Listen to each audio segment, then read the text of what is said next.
No, no, don't restart the intermission again. Stop it. Bad, bad. Okay. Bear with me a second, guys. Just wrapping up my setup here. Boom! There I appeared like magic. It's almost like I'm a wizard. Wizard. I'm a wizard in this game of NetHack that I'm playing tonight. I'm a wizard, Uga. Yeah, my character name is Uga. It made more sense when I was an orcish wizard in my previous life, but I decided when I retried after dying 2 weeks ago, I started again as an elvish wizard, and I was too unimaginative to think of an elvish sounding name, so I'm Uga the elvish wizard. Welcome, Eric, who's in the house tonight. Eric's in the house most nights. I appreciate that, Eric.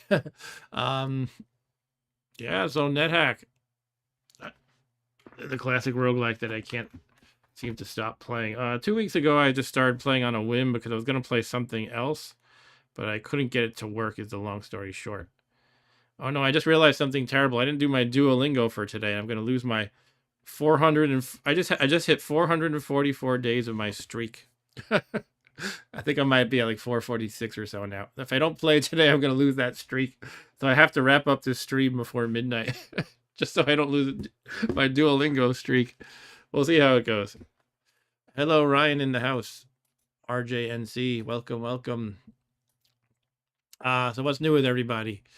I'll tell you what's new with me. I've had NetHack obsession lately. I don't know. I must be a weirdo.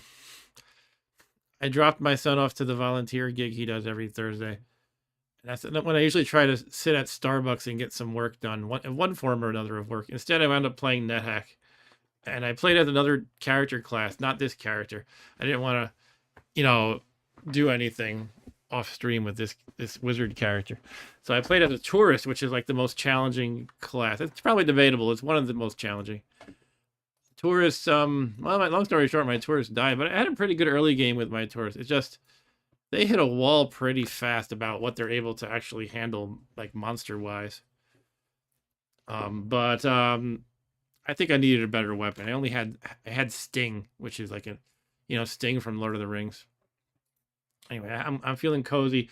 It's that time of year when my game room here gets a little this room I've talked about it before. It doesn't have great insulation, so in the summer I really need to blast the AC. In the winter I need the space heater. Right now, it's fairly warm for October so far. So all I need is some a sweater and some nice hot tea. And that keeps me nice and cozy. But to focus on the game, yeah, since I played that side character as a tourist, I'm a little kind of disoriented. I don't remember what I exactly had here. I do remember that my wizard character right here. This is on the first stream. I got 2 wishes, which got me really excited. I got +2 Silver Dragon Scale Mail as one of my wishes, and my other one was a magic marker, which doesn't sound exciting, but I'm hoping it to take good advantage of that at some point, hopefully pretty soon. Also, I lucked into finding some speed boots, which I can't complain about. They make you fast. And I got as a sacrifice gift from sacrificing at the altar to my god, I got the blessed Athame named Magic Bane. It's one of the artifact weapons. It's one of the it's a really cool one. It's good for a wizard because you can train up in dagger, which I have done, and you can use Magic Bane with that dagger skill. Also, I have a pretty decent stack. I mean, I should enchant them, but a pretty decent stack for now of daggers to throw, which because I have a high dagger skill, I can throw them just as well as I can stab people with a dagger. In real life, those are probably very separate skills, but in NetHack, you practice at one and you're good at the other. So I can basically fling 2 a turn when I attack, and I hit pretty accurately with them. So I'm like a ninja with daggers. So thinking about what I want to do next is the first thing that had been sitting in my mind is I want to use. I found a second magic marker here in Mine Town. So I'm on Mine Town, which is in the Gnomish Mines. It's an area. It's a shopping mall area, basically. There's always an altar and a bunch of stores, essentially. So yeah, 2 magic markers now. And that's really cool because with a magic marker, we're going wiki crazy as usual, by the way. With a magic marker, you can write any scrolls or spell books you want. However, for normal characters, non-wizard characters, I'm kind of glossing over details, but basically for non-wizard characters, you can only write the stuff you already know. You have to have identified the spell books or scrolls that you want to write. However, for wizards, you get to take advantage of this chart where you have a pretty good probability of being able to successfully write stuff you don't know, spells and scrolls you don't know. And if you look at those probabilities, they're not bad, but they're very contingent on your luck level. Non-wizards technically can do it too, but their probabilities suck. So you wouldn't want to make a practice of it. So here's the rub. I don't know what my luck is, and the game doesn't tell you what it is. It's not like one of these stats you see at the right? I see, my strength, dexterity, etc. The game doesn't tell you luck. The only way you can know it is through, the only way you can directly know it is if you drink a potion of enlightenment, which tells you are very lucky, or you have bad luck, or it gives you like a quantitative phrase. And you can look at it here.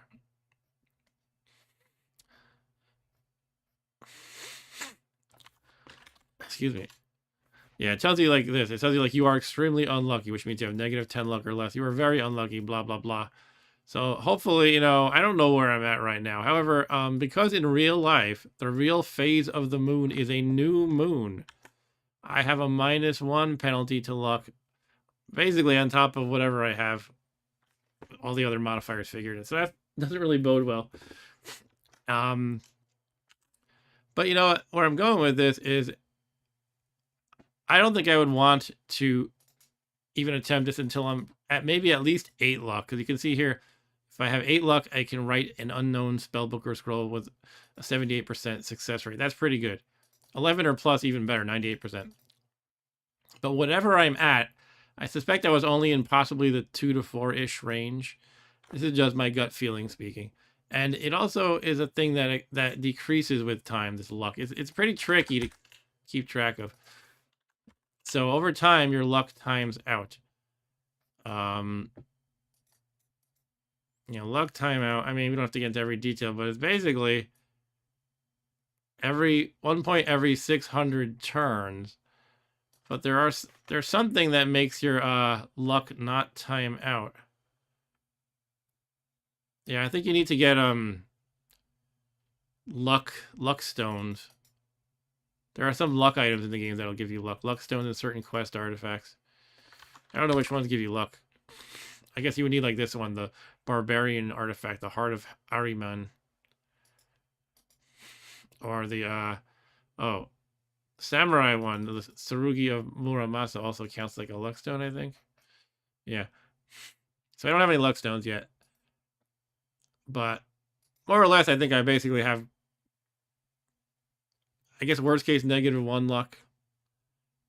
I guess ultimately I don't want to do this writing yet. I'm not confident in my luck being high enough. But one of the best ways to get luck is to throw valuable gems at a co-aligned unicorn. It has to be that very specific thing. There's other ways to get luck too. But if you look on this chart here, all the ways to get luck, everything's like, oh, you get -1 here, +2 here, +1 here. The big one is you throw an identified valuable gem at a co-aligned unicorn. So I am chaotic, as you can see over here. Essentially, I'm evil. I'm an evil wizard. I'm the evil wizard Malkill. Does anyone know that reference?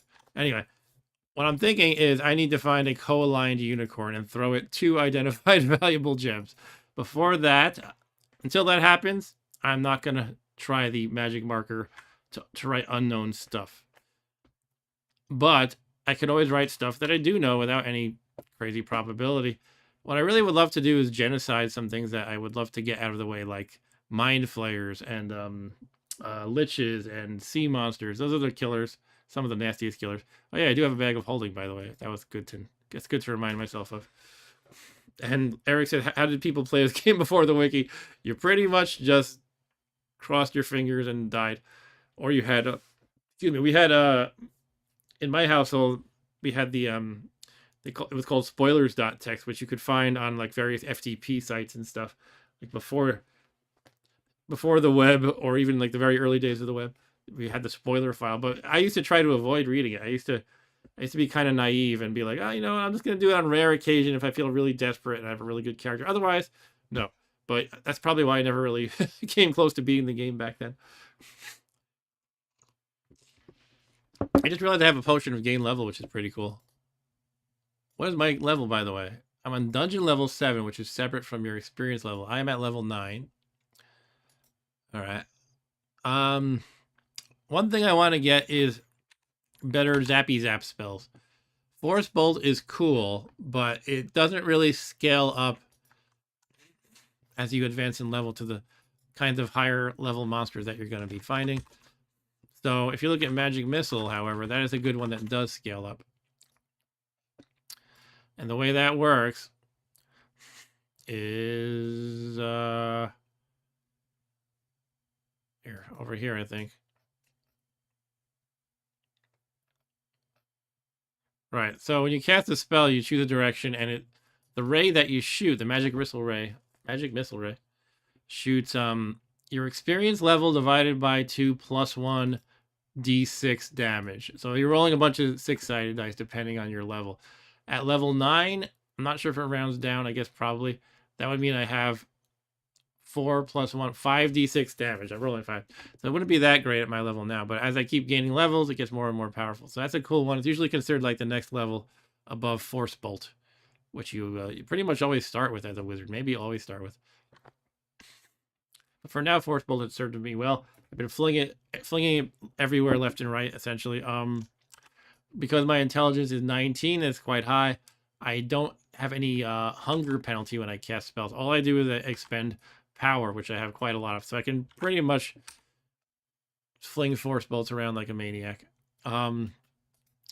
Right, so yeah, as far as what I'm going to write with magic markers, I don't think it's happening anytime soon, really. I have a decent supply of food, but not like an overwhelmingly awesome one. Actually, I think I put a bunch of stuff in the bag of holding, so I should look in that. I think I do have more food in there. Yeah, I must. Oh, wow, look at all this stuff. I have a bunch of my daggers in here, too, in case I run out of that stack. I got some identifiers. That's good. If I do find the co-aligned unicorn, I might need to identify these gems. Because only a proper identification will count as that +5 to luck. And they have to be valuable too. So it can't be that I use a process of elimination and call it Ruby like this one. I need it proper identified. All right. I also have, that's right, I have 2 of the glass orbs, which are extremely heavy. Before I found the bag of holding, I was planning on just stashing those somewhere. All right, but for now, I'm not sure what my short-term immediate goal here is. I'm in the Gnomish Mines, clearly. I identified something here. Oh yeah, I was doing some price identified. I think Benonymous. I don't know if Benonymous is in the house, but he suggested doing some price identifiers. And again, I got to identify some scrolls that way. For example, this one, I narrowed down using the price identification technique that it's either enchant armor or remove curse. So I'm just holding on to that for now. There's some scrolls of light here. Anyway, let's just start moving and playing. Here's a random potion for 333. It's quite expensive for a potion. We could price identify that, perhaps. Now, how the price identification works, I have to remind myself about all the modifiers. But basically, you look at the base cost of some of these objects. Like, here's the potions, right? And there's a modifier according to your charisma and some other stuff. Like if you look like a dork, I forget what the term is, but there's certain factors that make you look like a dork. One of them is if you're wearing a Hawaiian shirt. I guess you look like Weird Al Yankovic if you're wearing a Hawaiian shirt. So they penalize you for that because they figure you're just a clueless dork. I don't think I have the dork factor figuring in right now, but I do have a slight penalty due to my charisma. And there's something else where sometimes the shopkeepers are just a jerk and they charge more. Something like that. But if this is 333, that's interesting. And it would be good to figure out what that is. Because that could be something quite good. It could be paralysis, though. So I'm getting into this. Usually, for some reason, I don't really I don't always do this because I don't know. Sometimes in NETHACK you have to deal with certain things that are a little like tedious, almost like all right.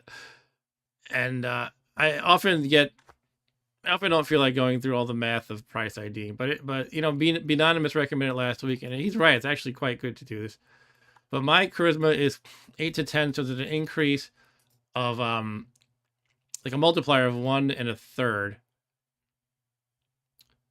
So when you're buying, this applies, but not when you're selling for some reason. Now, when you're buying unidentified objects, that's right. In 1/4 of the cases, the shopkeeper will charge another third more. These are the things that I was calling being a dork. They call it being a sucker. If you have any of these things, like if you're a tourist and your experience is below 15, if you're wearing a shirt and not covered by cloak or body armor, if you're wearing a dunce cap, and Ryan says, I had a Hawaiian shirt in the 90s. Okay. I bet you looks non-dorky, Ryan. Anyway, I think before we established that this was a jerky shopkeeper, so everything costs 1/3 more, I think. So I have my one third and also an extra 1/3. So what would make that cost? What would result in a price of $333 if it's a third twice added? Would that be trying to break out the calculator? I think we did this last time too with the calculator. Can I handle this right now? Doing math on the fly is too hard for me. Right, that looks like a 200 base price, because if you add a third twice, it's going to be an extra 133, and we saw it was costing, the potion was costing 333. So that means it is one of these guys who have a base price of 200. Okay, those would all be pretty desirable to have. Enlightenment, full healing, levitation, polymorph, speed. Let's see which of those I've already identified, if any. Looks like I've identified none of those. So if I get this potion, it's kind of one of those as a crapshoot. They're all safe to try with the exception of polymorph. I would want to take off my armor and cloak. Otherwise, I'm going to lose them. And if I lose my Grey Dragon Scale Mail and my Cloak of Magic Resistance, I'm probably going to have a moment where I need to cry for a moment. But I could always just take off the armor before quaffing it. But let's get my doggo in here to steal it. Come here, doggo. All right, in comes the doggo. He's stepping on the potion freely. That means it's not cursed. He's stepping on it repeatedly. He's not picking up. There we go. Picks up the golden potion. Come here, doggo. What's his name, by the way? I don't remember the name. Whoa, I accidentally have myself running instead of moving one space at a time. I had to toggle my numlock. My tame dog called Leoncito. That's right. Leoncito is here. All right. So, yeah, I think I'm just going to try this one. And as I mentioned, I'm going to take off my my stuff. That's right. Wasn't I like chasing a unicorn around or something? Did I get a unicorn horn? I think I did. Maybe I didn't. I don't have it on my person unless it's in the bag.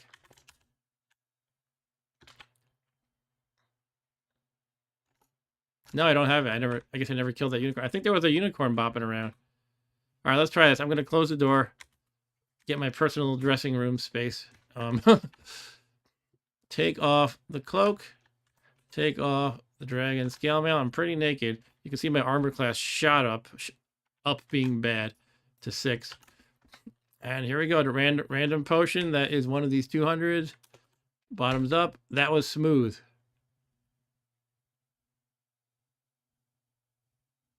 Did I do the math wrong? I thought that was smooth as oil. I must have done the math wrong.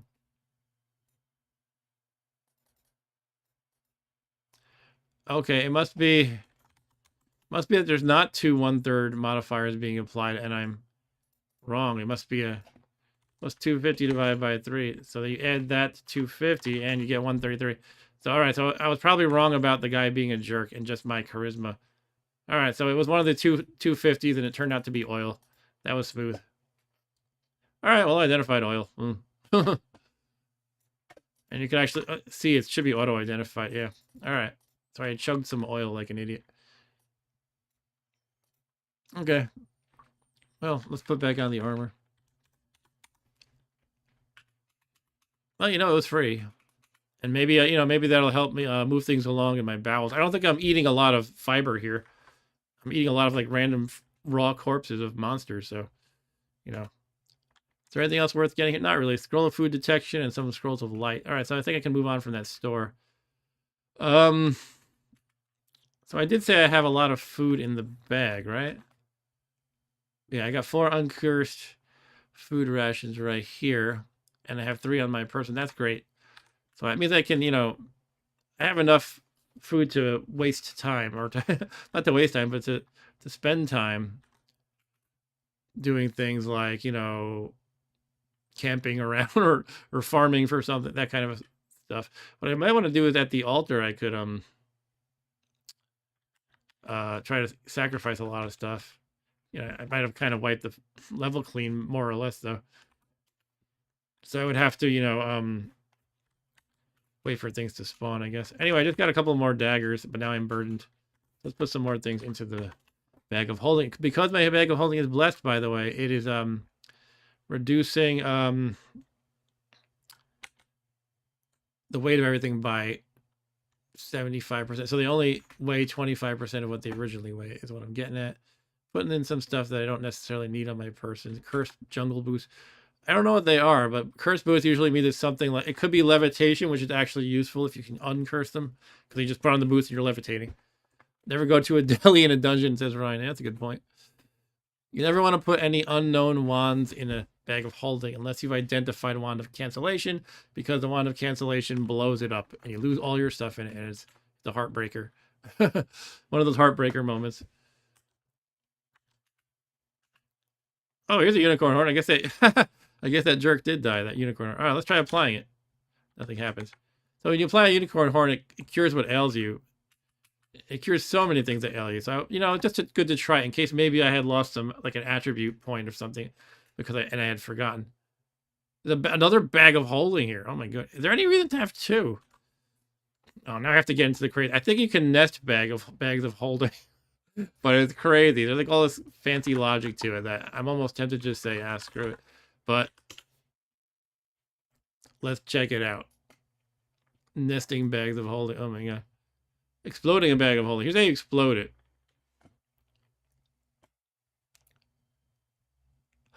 This is what confuses me, because right away it says other... Well, let's read from the top. A magical explosion will occur if certain items are put into a bag of holding, destroying all the contents of the bag and any other bags placed into it, along with the bag itself, and damaging the player. It's a very bad thing. These items are as follows. Bag of tricks with charges remaining.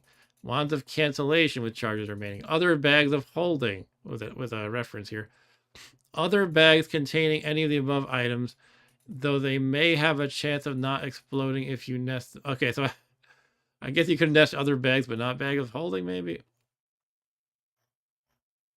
Oh, that's right. It's like a... I think it's a probability thing. Now we're looking at the source code. I don't want to try to interpret this right now, but I think it's a probabilistic thing. And I'd rather find the... Here we go. I'd rather find the table in the wiki, is what I was going to say. Here it is right here.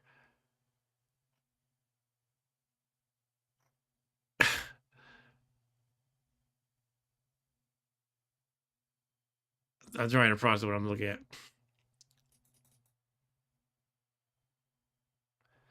It's possible or risky to first put items that would ordinarily cause a bag of holding to explode into sacks or oilskin sacks, and then place them inside a bag of holding without causing an explosion.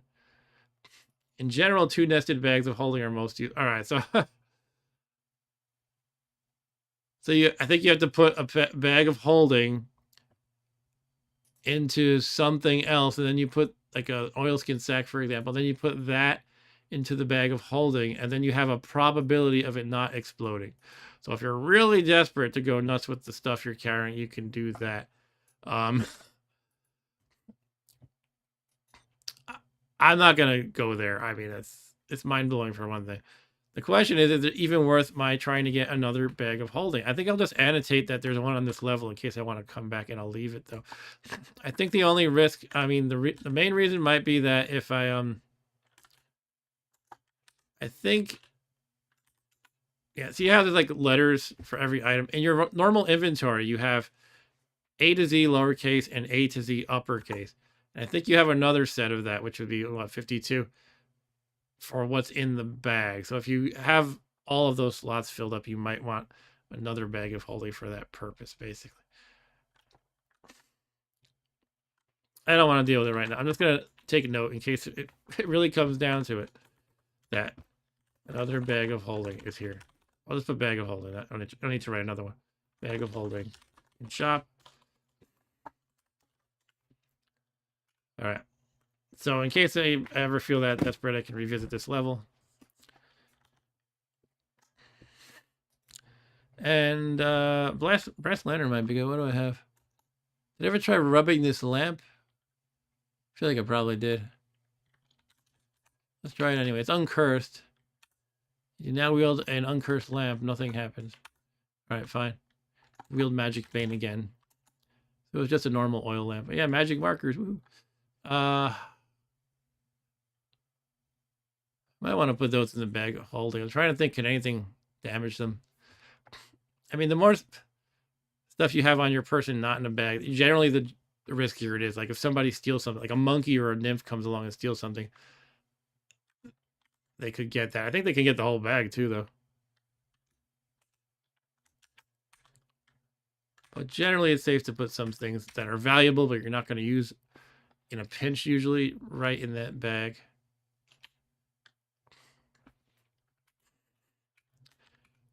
Like one of my favorite things to have on my person at all the time, at all times if possible, is a scroll of teleportation, or 2 or 3, which it looks like I don't have any. I have any scrolls in the bag of holding. Take something out, type scrolls. I do have teleport. Let's take those out. Good. The character has a stethoscope. Ask right. Yeah, I do have a stethoscope.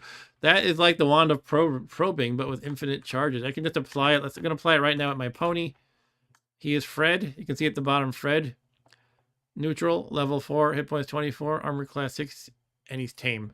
Tame just means he's my pet. Yeah,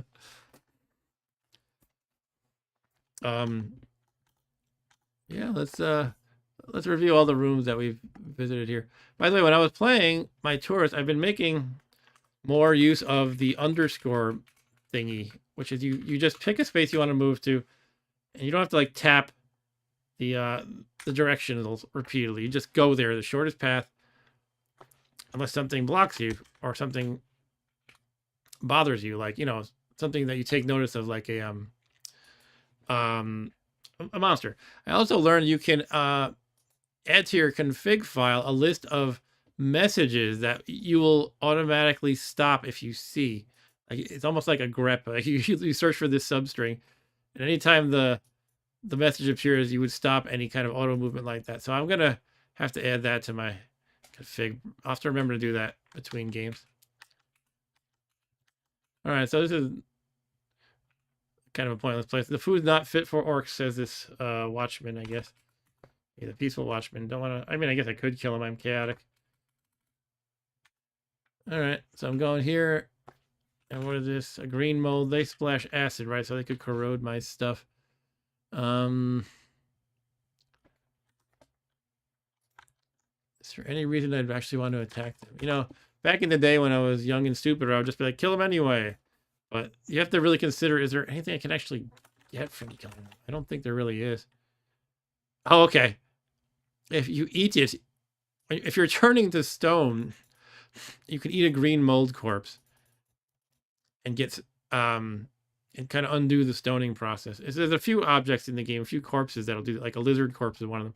One thing you can do is if you have a tinning kit, which I don't have this game, but my tourist, when I played offline recently, had it. You can put valuable corpses like that in a tin, which we would call a can usually in the US, and it preserves it. Then you can like pop it open and get the special ability from it. Some things it doesn't work with, though. But it should work with the green molds.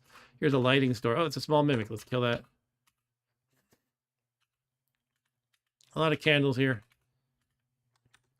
No lamps, unfortunately. Lamps always have that chance of being having a genie inside if they're magic. Here's the hardware store. Rebrol next hardware store. Oh, giant mimic. Okay, this one might kill me. Let's just keep an eye. I should be fine, probably. I'm just being paranoid. And I can always shoot it, but I'm always also paranoid of shooting in a store, because if I break objects, I don't think I would break a key. I shot upward. But you got to be careful around these shopkeepers. They're very easy to anger. But I'm doing fine just meleeing him, Silver. There we go. All right. I don't want to eat a mimic corpse where you start turning into random objects. By the way, you can also apply a stethoscope to yourself for what it's worth. You can see at the bottom, I am piously chaotic. Level 9, hit points 57 out of 6, C2, armor class -6, very fast. Oh, my speed is maxed out at the moment. That's good to know. Most of that stuff you can see on the right, but not like piously or very fast. You can't see those things. The door is locked. Do I have I must have a key, right? Yeah, uncursed key. You can just open it up. There's a random gnome sitting here waiting to be killed. I'll lead him over to the altar where I will immediately sacrifice his corpse. Come here, Mr. Gnome. Don't you want to fight me? He wants to chuck daggers at me. All right, fine. Chuck it. I'll just add it to my own ammo supply. See, I'm very fast, so it takes him a while to catch up. I have to keep passing my turn. Oh, what's that, a giant bat or something? Yeah. Where did the gnome go? He went in there. He doesn't... All right, let me deal with the giant bat. Okay, that wasn't a problem. Let's sacrifice the giant bat. Out of the way, stupid pony. Offer the giant bat. Your sacrifice is consumed in a burst of flame. One thing I should consider, this is something I tend to forget, is you can actually talk to the guy, what's he called? The priest in the temple, and offer money, and you get permanent AC boosts. But it's really expensive. So I don't know if I can afford it right now.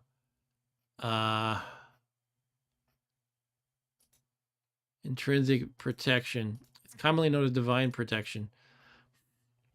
Right, I forgot about this. It's better to do it earlier before you level up, because the cost is multiplied by your experience level. This is something I always mess up. So you have to donate at least 400, but less than 600 times your experience level. Oof. Yeah, it's gonna be costing a lot. Right now I'm experience level 9, so that's gonna cost 3,600 per armor class point, and I only have 788 in gold. If I sell some of my gems, I could probably make a lot of money if I can identify what they are. I'm trying to remember if I made like a stash somewhere. Looks like not really, except I left Werbane over here. That was right. That's right. I got granted another artifact, which is Werbane. It's a silver saber.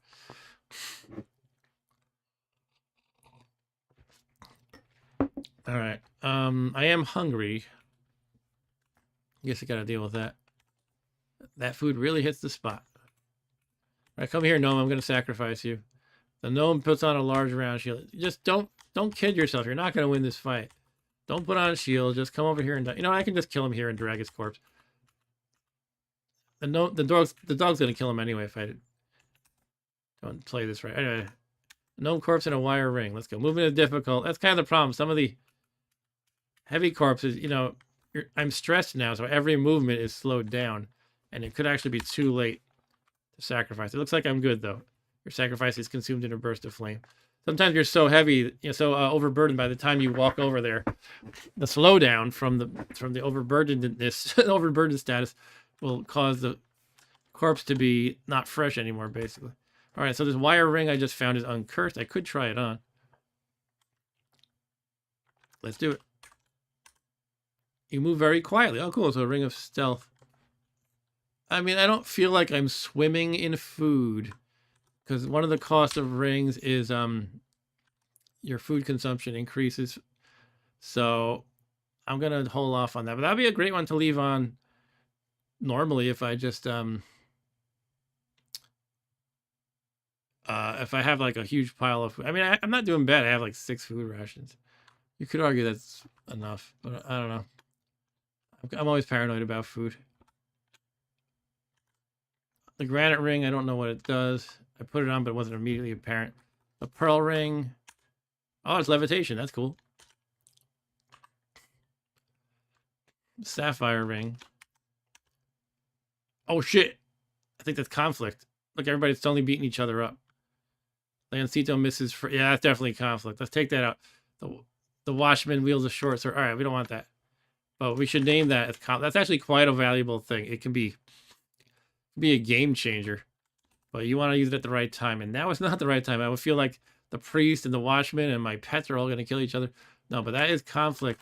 If you use that in certain levels, like... It's almost like a cheat code on some levels, like late in the game. I think they nerfed it in the most recent version, which is 3.7, which is, it's been in like beta. I don't know if they use the term beta, but it's not been official for like, I feel like 2 years. But yeah, that's one of the things they nerfed, I think. They can be so powerful. All right, what do I want to do now? I could just keep going downward in the Gnomish Mines.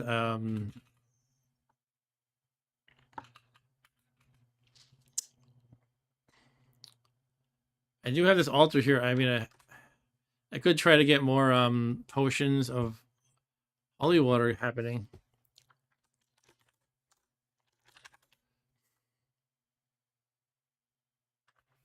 Didn't I have a... It's probably a different game. I thought there was like a level that I had annotated has water. Not like a fountain, but actual space of water. That was probably when I died as an orcish mage. You can always use these fountains, but they dry up, and sometimes you trigger effects. And the watchmen see you messing with the fountain, and they get mad. There's the watch captain. What is that P? Should I be scared of that one? Oh, it's a lowercase p. That's fine. Iron piercer. If it's not too many spaces away, I'll try to sack it. It might be too far away. I'm actually a burden now, so I should probably put his corpse in the bag of holding, so I'm not slowed down. That'll give me a better chance of making it. Oh, I'm still burdened. Making it in time is what I'm getting at. But let's put some more stuff in, I guess. For now, I'll just shove, I don't know, a lot of crap in it. That doesn't need to be in there.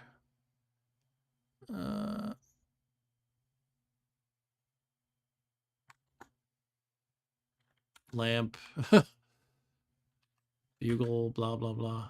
Are those Bugle Boy jeans you're wearing? Do I really need a key and a lockpick? I don't think I do. Anyway, I'm now unencumbered. All right, let's try using the pathfinding again. I'm going to try to get into the habit of using this so much more. Boom, there we are. I will offer... Oops, I'm standing one space away. Offer... Hooray, you glimpse the 4-leaf clover at your feet. Which it sounds like, hey, you gained luck. But I always forget the details of this stuff. Sacrifice.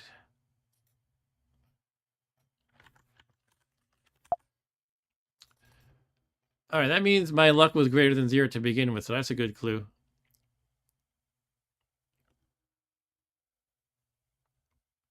One of the following occurs. If your base luck is 0 or greater, and you're at least, so it's confusing, at least experience level 3, you have a chance of receiving an artifact as a gift. Otherwise, your base luck is increased by 5/24 of the sacrifice value rounded down.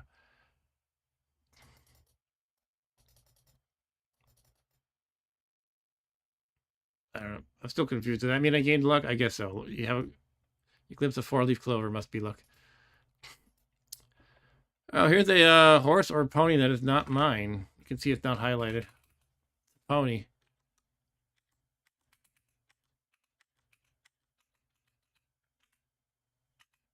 Should I kill it and sacrifice it?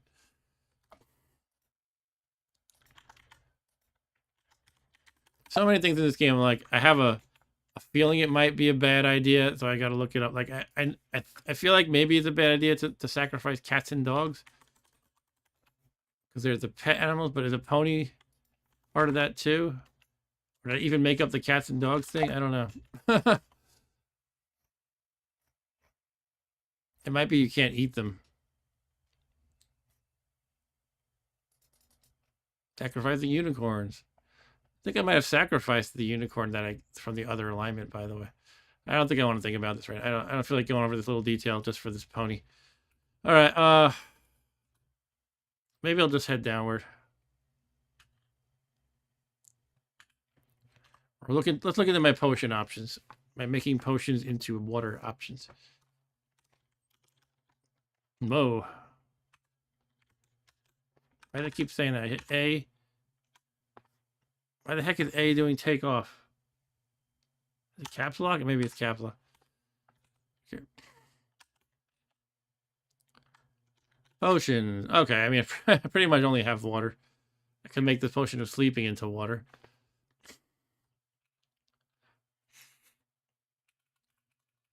There's a watchman. Oh, the pony's gonna bother me until I kill it. Here, doggy can eat it. He can eat it without any guilt. All right, so yeah, let's make the potion of sleeping into water. I don't know. Why not? Well, you know what? I'm not gonna. I changed my mind. I'll do it when I'm ready to actually start blessing potions. And sleeping can actually be useful occasionally.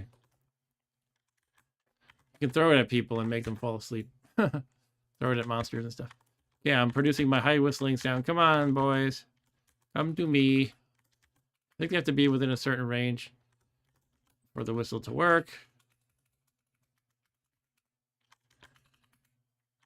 I can always revisit this level later, but for now, I think I want to be done with it.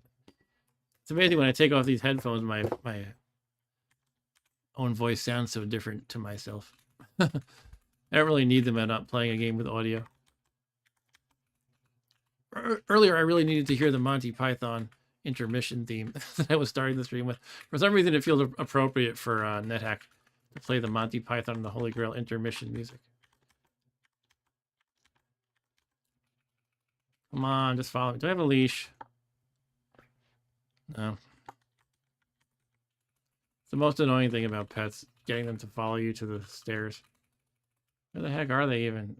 Oh, there's a random nymph. I wonder if they, it's possible the nymph had stolen my stuff before and I forgot about her. You killed the water nymph. Alright, it looks like no, but it's the usual junk they have. I already have one looking glass, so I'll leave that alone. Take some daggers, though, why not? Come on, Leoncito and Fred, follow me. Follow me, Leoncito and Fred. Why are you going away when I use the whistle? You want to come to me?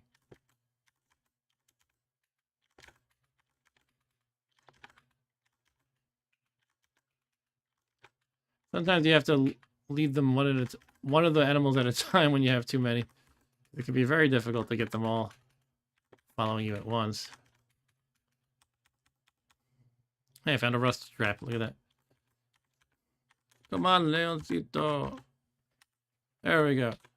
All right, we're back into the dangerous part of the gnomish mines, where we're going to be hacking, slashing gnomes. Hypothetically, I could kill some of these guys and drag their corpses upstairs just to sacrifice them. However, that might take too long and they might be too heavy. And also, Leoncito eats gnomes very quickly. That's like typical Leoncito, right? Emerald potion. All right, I will throw some daggers at this hobbit. He's dead. Throw it at the gnome lord. Gnome lord goes down. Throw some daggers at this dwarf. What is my dagger skill, by the way? I think it is expert. Yeah, look, my dagger skill is expert. And the pound sign symbol means it cannot be enhanced any further. Ryan says the game should have got caught up in the satanic panic of the 80s. I mean, the thing is, it's such an obscure and weird thing that it's not like it was on commercial shelves or anything. I mean, it's not obscure in a sense, but it wasn't like, you know, something commercially advertised or marketed to kids or anything. Yeah, again, I mean, it would be nice to be able to drag these corpses around, but I could see if I could. Yeah, I'm stressed when I do that. You can't even climb the stairs when you're stressed. I guess I shouldn't bother. I mean, I could try putting it in the bag of holding, and should I try? I'll just see how it goes.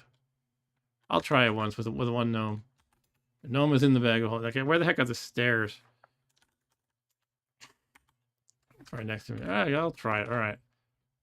See if I can get there. The thing is, the altar is so far from the stairs. I have to like go around and everything. Oh, a little dog interrupted my trip. I will have to kill this one. I don't need another dog. Is my dog gonna eat the little dog corpse? Probably.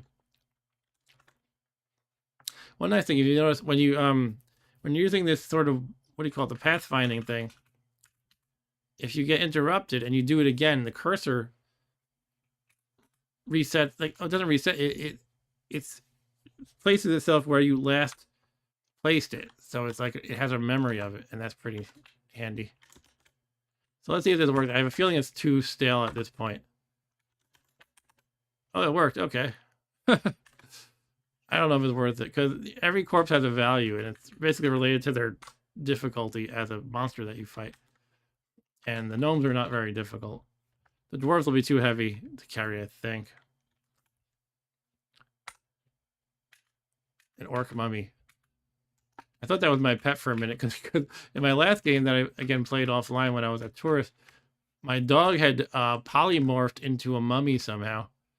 So, I had this mummy as my pet. It wasn't very good. It wasn't very strong. The mummies in this game are wusses. You would think they'd be powerful, like in, I don't know, the movie The Mummy, perhaps. Or even in D&D, I think they're generally pretty powerful. Which this game is sort of inspired by, so it's interesting that they're very weak. You know, they usually have magical, you know, curses and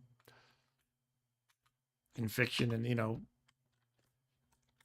summon locusts at you or whatever. You know what? Let me just force bolt this stupid thing. Why am I not doing that? What is it, a shocking sphere?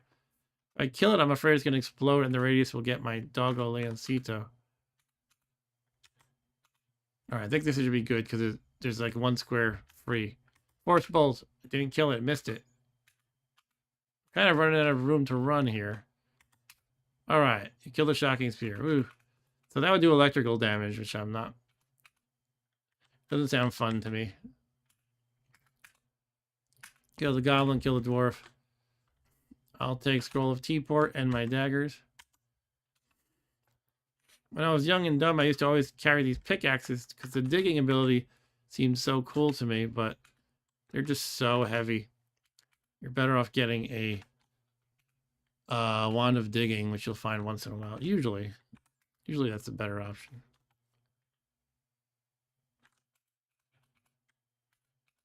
Alright, potion of monster detection, meh.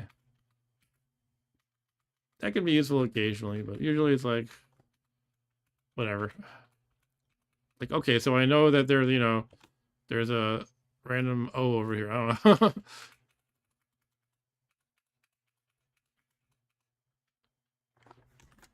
Let's poke my nose up here just to see what's there. Alright. You can see the pickaxe was used here, so some tunnel was dug. Some stones. It's probably a falling rock trap.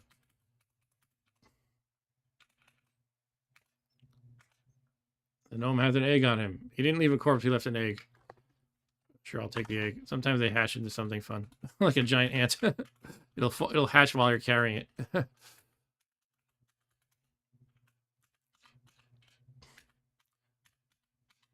I will zap you with Force Bolt. One nice... Oh, that one resisted, huh? But it still killed it. One thing that'll be nice when I can safely write an unknown thing is I can... You must have been leading a healthy lifestyle. Okay, like, cool, I gained the Constitution. What was I saying? Yeah, if I'm able to write an unknown spellbook, I can get that magic missile spell I wanted, as well as others. Otherwise, I have to wait until I can just find it. A leash might be nice. Might be handy for these stupid pets that I keep dragging around. All right, so trying to keep, in accordance with my principle of not mashing the button around. It's kind of, it can be really dangerous if you do this sort of thing. Imagine I'm moving my guy, it's very easy to not react if you run into a monster who's going to mess you up. You can waste turns. Well, I didn't mean to do that. So I'm trying to get into the habit of, why is it doing my numlock? All right. Trying to get in the habit of you select where you want to go if you're going like a long distance and use that algorithm. Now, here's the thing. I just, see, look, it stopped me. It found some kind of a big feline, a jaguar. As soon as I saw it, it stopped me in my tracks. So I have to decide, do I just want to go toe-to-toe with it? I can probably handle it. I'm just going to like step to the left, let it come to me and do some force bolting probably. But it looks like Leoncito wants to fight him. He's in the way. All right, Ryan is out. Thank you, as always, Mr. Ryan, for hanging out with me as I play crazy old games on a weekday. I'll see you next time, I'm sure. I'm going to try to do a Saturday stream this week. Maybe a game book. Squeaky board. So where's this jaguar? Here's some noises. I wonder if the dog is... I don't see the dog, but I see the jaguar. I'm kind of afraid if I shoot a force bolt, he might be behind the jaguar. I think I would see him, though. Yeah, I would see him. And you can see by the white. The white is where I can see. The blue is not. So if I do a force bolt, if I shoot it in this direction, it should be fine. So let's do that. Force bolt, boom. It hits the jaguar. Kill the jaguar. All right. Eat the jaguar. That should fill me for a while. You would think. Yeah, let's get the trapdoor underneath. You fall down a shaft. Dungeon level 10. What was I on before? I was on 8, so I fell down 2 levels. I think that's what it means when it says you fall down a shaft, like you went going multiple levels. All right, so I want to get back up there. There's gnomes everywhere. I'll shoot you. I'll shoot you. I'll shoot you. I'll eat you. I mean, I'm just getting practice at shooting this way. But I do want to keep an eye on my power as well. I don't want to waste it all. In case something nasty does appear. Take that, you dwarf. Short wand.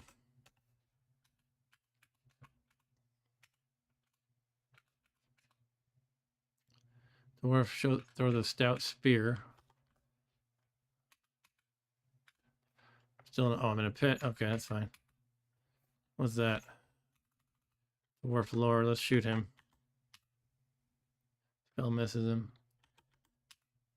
Spell hits him. Spell hits him. The dwarf wields a broad short sword. Here comes a gnome lord. Dog is coming. Little dog. Okay. Kill the dwarf lord. That's good. I'm gonna have to kill the little dog. It's not worth trying to be nice to. I mean, I'll throw it the wolfsbane. That'll make it not bother me anymore. Like I did last time. You throw it a fruit or vegetable, it won't eat it, but it'll stop attacking you. It appreciates the gesture, but he's not your pet from that because it likes meat. All right, so I can eat this dwarf. Sure, let's do that. Dark potion. So we're getting a shield as a wizard? I mean, I do have a hand free. I think that would count as metal and mess up my spell casting.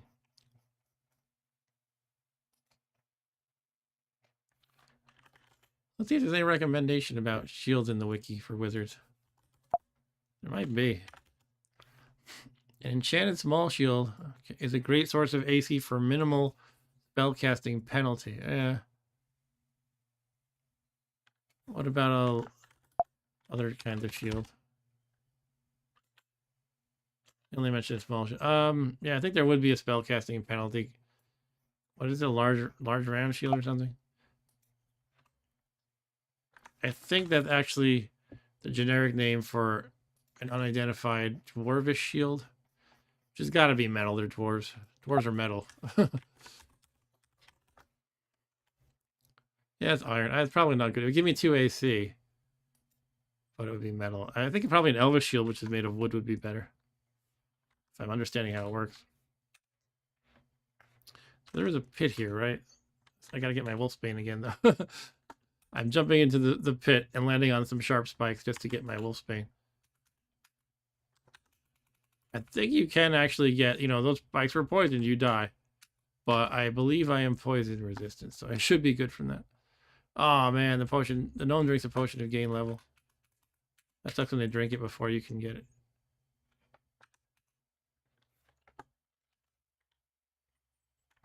I do need to consider my encumbrance at the moment. It's starting to add up. I'm burdened. Here's a bat. Let's just shoot it. Finish eating the gnome. Here comes a giant spider. Okay. Kill it. Let's eat it. Somehow rotten immediately. Oh, I landed on the damn pit again because I'm a moron. Okay, get some money. Gem. If I can ID these gems, I could possibly sell a whole lot and make some money and get that AC bonus stuff. Pit Viper, huh? That might be a good plan. Maybe I'll use my Blessed Identify scroll on just a ton of gems. Yeah, let's try to head back up. Which I need to do anyway because I'm farther down than I want to be. From falling in the trapdoor. And he's a giant beetle. But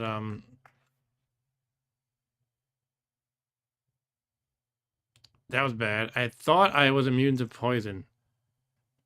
But I am not. That's a wake-up call to me, though. Don't do that again. My strength went down by, I believe, 2. Let me rewind my stream to verify. I have the unicorn horn, so it's no problem. But the real problem is every time you get hit by poison, there's a minor chance. It's very small, like maybe 2%, to hazard a guess, that the poison is instantly fatal. So I don't want to mess around with that anymore. I lost 2 strength. I had 16.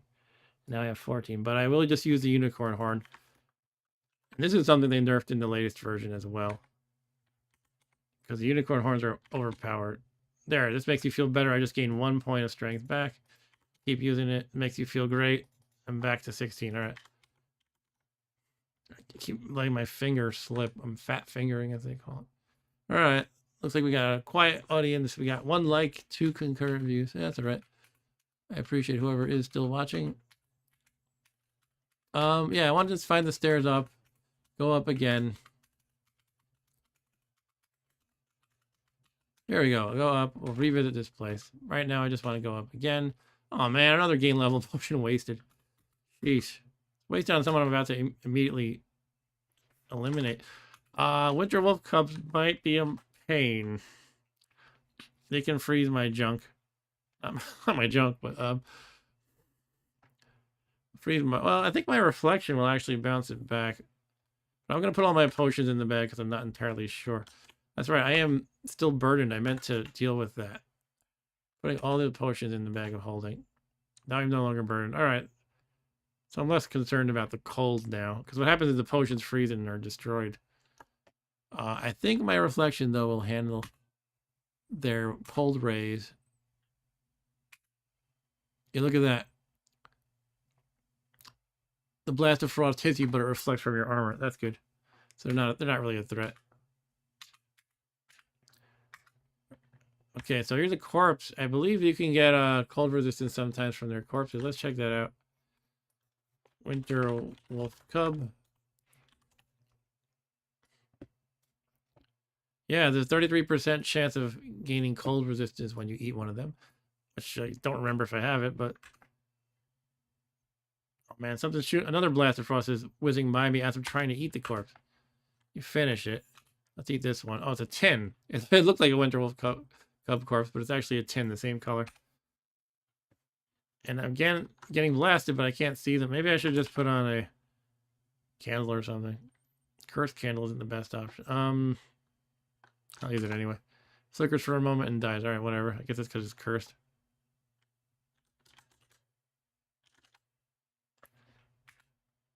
Hey, there's my pony. He fell down the trapdoor too. There's the winter wolf cub. Got another ring. That's good. A new scroll. A new to me scroll. Hello, pony man, Fred. Whatever your name is. Come on, Fred. I'm going to put Fred on a leash. I can't imagine putting a horse or a pony on the same kind of leash that works for a cat or dog, but I'm gonna do it.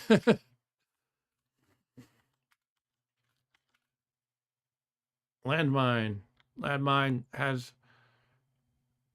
burdened my encumbrance. Yeah, you know what? This is stupid. Let's put on a lamp. We got lamps.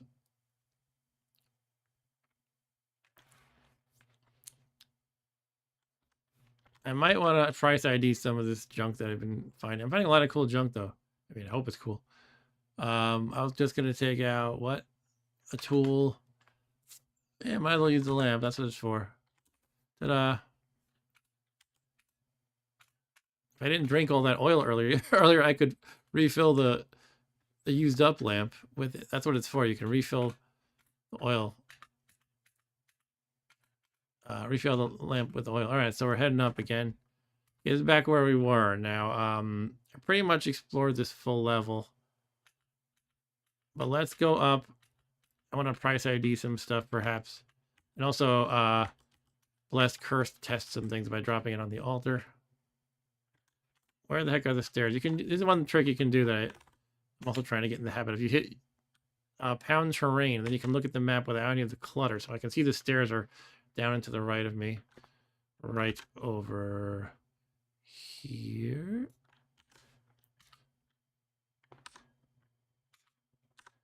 Okay, come on, horsey and doggy. All right, we're back up. I'm gonna take him off the leash for now.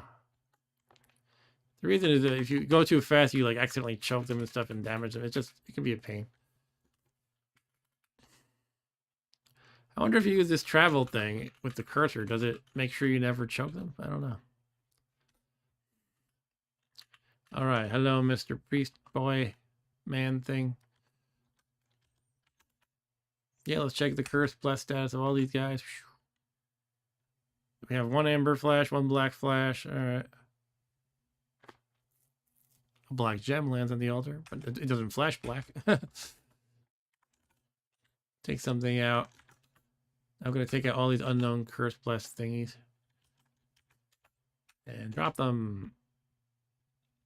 Okay, they're all cursed, it looks like. Yeah, I definitely have a lot of unknown potions now. It would be good to check that. I have a blessed scroll of something or other. Let's turn off the lamp because it's light. This level is not dark, basically.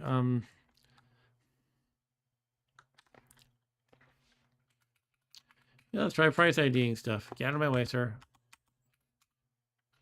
All right, so now I believe we said the penalty from your charisma does not apply when you sell stuff. So let's pull up the price identification wiki page.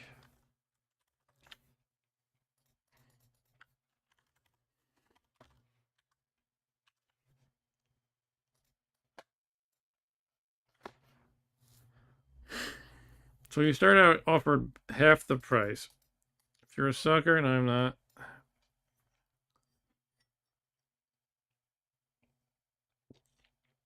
One quarter of shopkeepers will pay 1/4 less for unidentified objects.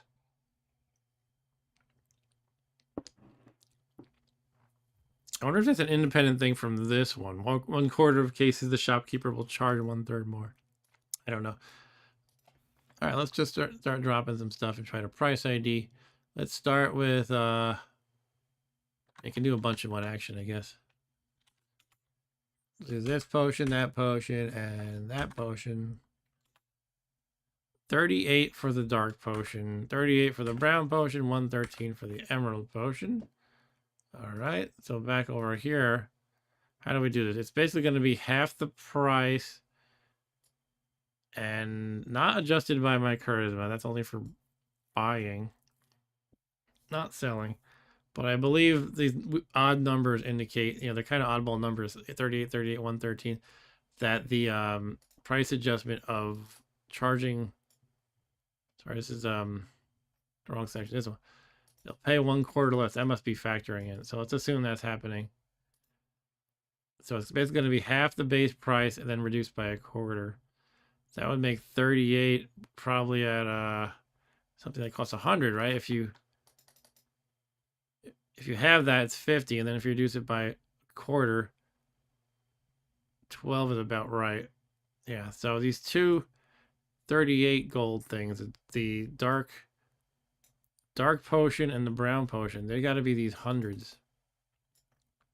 It's a lot of the hundreds.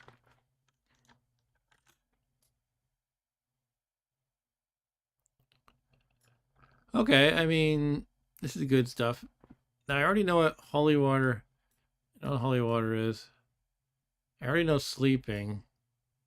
Not sure about the rest. It might be just good to chug those and see what happens. I feel like I've been hallucinating before, so we can check though by hitting backslash. So I know confusion, which was one of them. I know sleeping and water. All right. So pulling this up again. It is not confusion. It's not water. It's not sleeping. It could be restorability, healing, hallucination, or extra healing. Yeah, I might just chug it as my identification tactic. The worst thing would be hallucination, but the unicorn horn solves that. And of course, wasting extra healing or healing wouldn't be great, or restorability for that matter.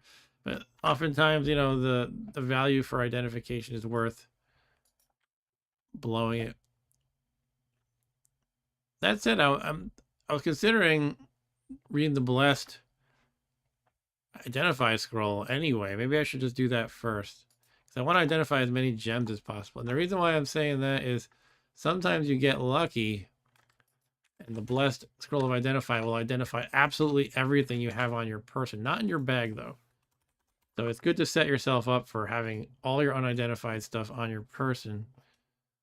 I think I'm going to go for that. I really want to identify the gems, but this is how it works.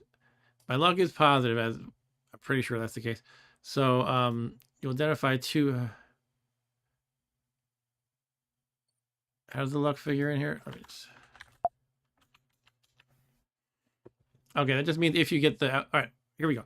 Because it's blessed, you have a 1/5 chance of each of these outcomes. So a 1/5 chance of everything getting identified, which would be awesome. However, even in the worst case of one item, because I have positive luck, that'll automatically become 2 items. So that's it. 20% chance of everything happening. Otherwise, 2, 3, or 4 items. Yeah, let's just do it. I'll set myself up for that and hope for the best. And that would be awesome if I can make it happen. If I can get lucky, that is. But I'll have to clear up some space in my inventory. This is going to be one of those things where I have to do the truffle shuffle. No, I have to do all this kind of crazy shuffling. I'm going to close the door and lock it.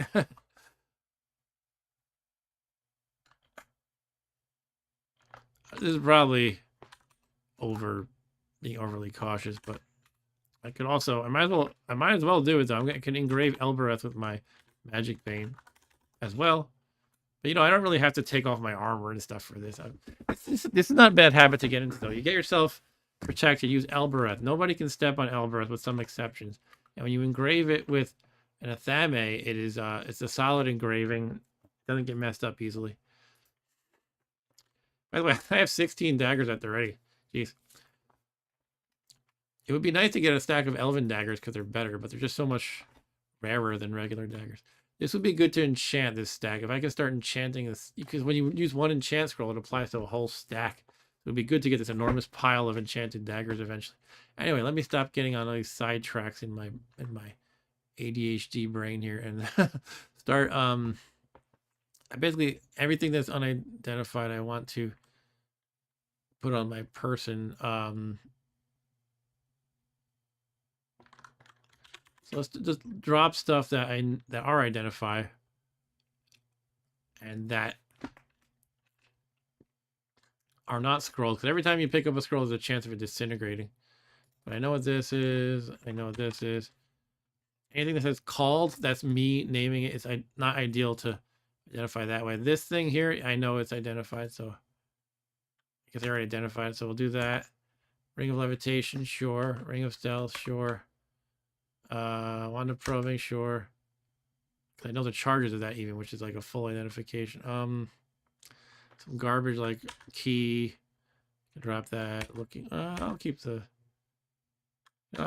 because I don't have their proper names. That's a good start. Let's see what else I can do. Take stuff out.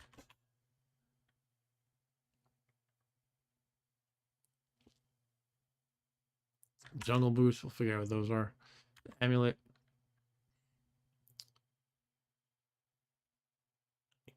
I guess it would be good to know that these are proper, have the proper name of water, like holy water or unholy water, instead of blessed potion, cold water. Doesn't make a huge difference, but try to get all these gems out. The magic marker charges would be great to know, and these orbs. All right, so I gotta drop more stuff. Yeah, this is a quiet stream tonight. Who's still there? Is it you, Eric? If so, thanks for sticking with me. I think some people don't like the kind of bookkeeping-ish stuff that you have to do sometimes in this game, perhaps. No, I'll drop the Wolfsbane. I don't know.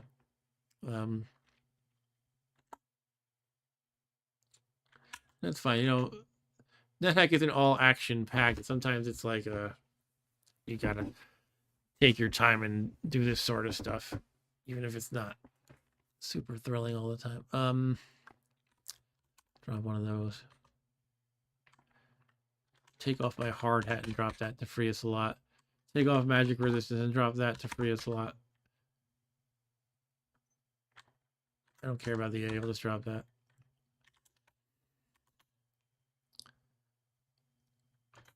Finish getting the gems.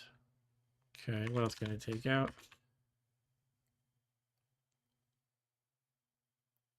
Magic marker, I definitely want those. I'd love to know the charges of them specifically. You know, although with the scrolls, I don't want to drop them, but I could put them in the bag safely. If I know what it is, like the teleportation scrolls, I could just put in them like this, and that's safe. I don't have to worry about making them crumble accidentally. So now I can take out those magic markers that I wanted to do. All right. I mean, I got so much cool stuff here. Hey, Eric. Eric said, do you ever figure out where your luck value is? Nope. Basically, I need a potion of enlightenment to see that. Otherwise, I'm just roughly guessing, but I'm pretty sure I'm not at 10 or 8, which is what would give me the really good probability of being able to write an unknown spellbook or scroll. However, it's possible one of these unknown potions is actually potion of enlightenment, so we'll see.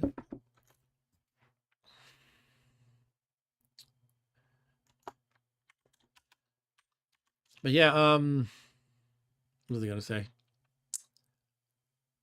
Right, I want to do that blessed scroll of identify. Can I accommodate it? All right. Might be worth using a holy water on the other uncursed scroll of identify if this one doesn't really pan out as well as I'd like. So I want to free up one more slot here. I'll just drop something stupid like the lockpick. I don't really need to identify that. I'm like 99% sure my luck is positive though, but it might just be like 2 or 3 or something like that. Take out the scroll. Last scroll of identify. All right, let's do it. I'm going to start with the gems. When you read a scroll of identify, you choose which items to identify first. But if I'm lucky and get that 1/5 probability of identifying everything, it'll just sweep through everything, and I'll be like cackling like a deranged child on Christmas. It's always exciting when you make these relatively improbable things happen. All right, here we go. Last scroll of identify. Yeah, I have to choose, so it's not going to be all of them. That means it's 2 to 4. All right, I'll just do the gems then. Yeah, that's how it goes. All right. I mean, some of them, usually the ones you have tons of are the worthless glass. So I will start with the things I have less of. Let's choose 4 of them, like this guy, maybe this guy, and this guy. That would be 4. All right. Uncursed Chrysoberyl stone and uncursed turquoise. I only got 2. I got the worst case. Only 2 things I identify. But hey, I know what 2 gems I have are now. And I can sell them for something valuable. For a decent price, hopefully. If I could get my charisma up by one more, I would not have that penalty of whatever it is, 1/3 or something to the price. So let's see how much these guys are worth, though. How do you say it? Chrysoberyl? That has a base price of 700. And the turquoise shouldn't be worth a lot, really. Wait, what am I doing here? Oh, that's worth 2,000. Turquoise is valuable. Wow, look at that. That's quite good. So for selling it, you get half price to start with, and then your charisma penalty. Damn, if I could just get one more charisma somehow. There is a ring that can give you charisma, but I don't have it. All right, so I'm gonna do the other identify. Part of me just wants to write identify scrolls with a magic marker. That can save you so much aggravation, so much time, so much trial and error. But I'm just gonna bless this scroll of identify for now and read that. So I have to take out, to use one of my blessed potions called water. I'm gonna dip uncursed scroll of identify into the blessed potion called water. And I already have all the stuff in my inventory that I wanted, so well, I can actually drop the valuable gems and squeeze in 2 more things, I guess. These 2 that I just identified. There's not really that much that's worth identifying in my bag at this point, but might as well, I guess. I don't know. What do I care about here? Oh, this one I don't know if it's enchant armor or remove curse, so that'd be good to know.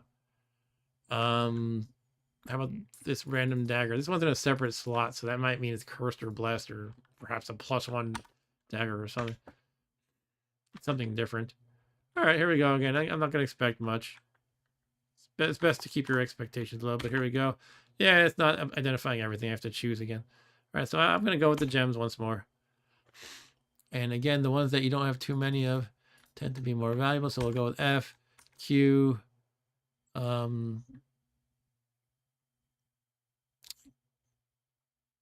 G, H. Here we go. All right, it was 4. That's pretty good. I got it. It's the second best you can get.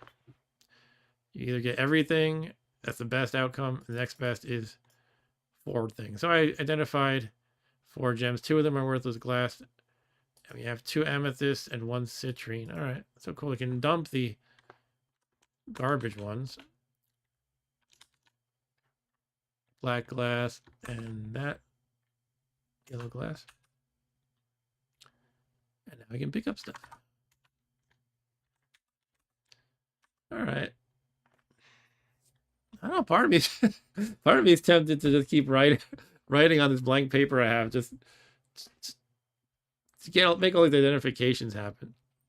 I do have 2 magic markers. Am I really going to talk myself into using it all on identification? I'm going to hold off. Identifications are fairly common. It's very tempting, though. Right, so what am I doing? I gotta shuffle things around again, put things back in the bag. What don't I want to have on my person, basically? Blah blah blah. You can go back in. I might want to price identify this K one, Pratya, whatever it is, Pratya Vaya.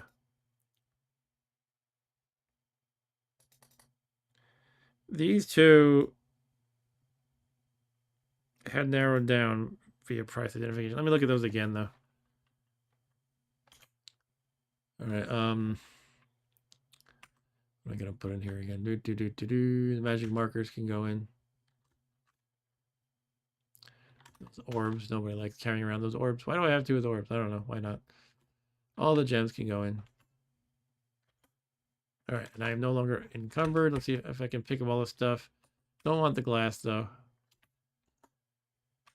All right, I'm slowed down. Put stuff in again.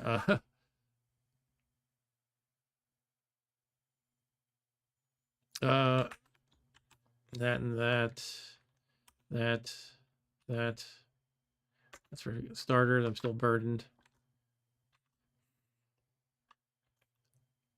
What else is overtly heavy? I can put those gems in there. Those aren't very heavy, but they're not helping me being on my immediate person. Okay, that didn't take me to unencumbered. I mean, I could probably put some of these daggers in there. 16 is kind of a lot to have on my person. Oh,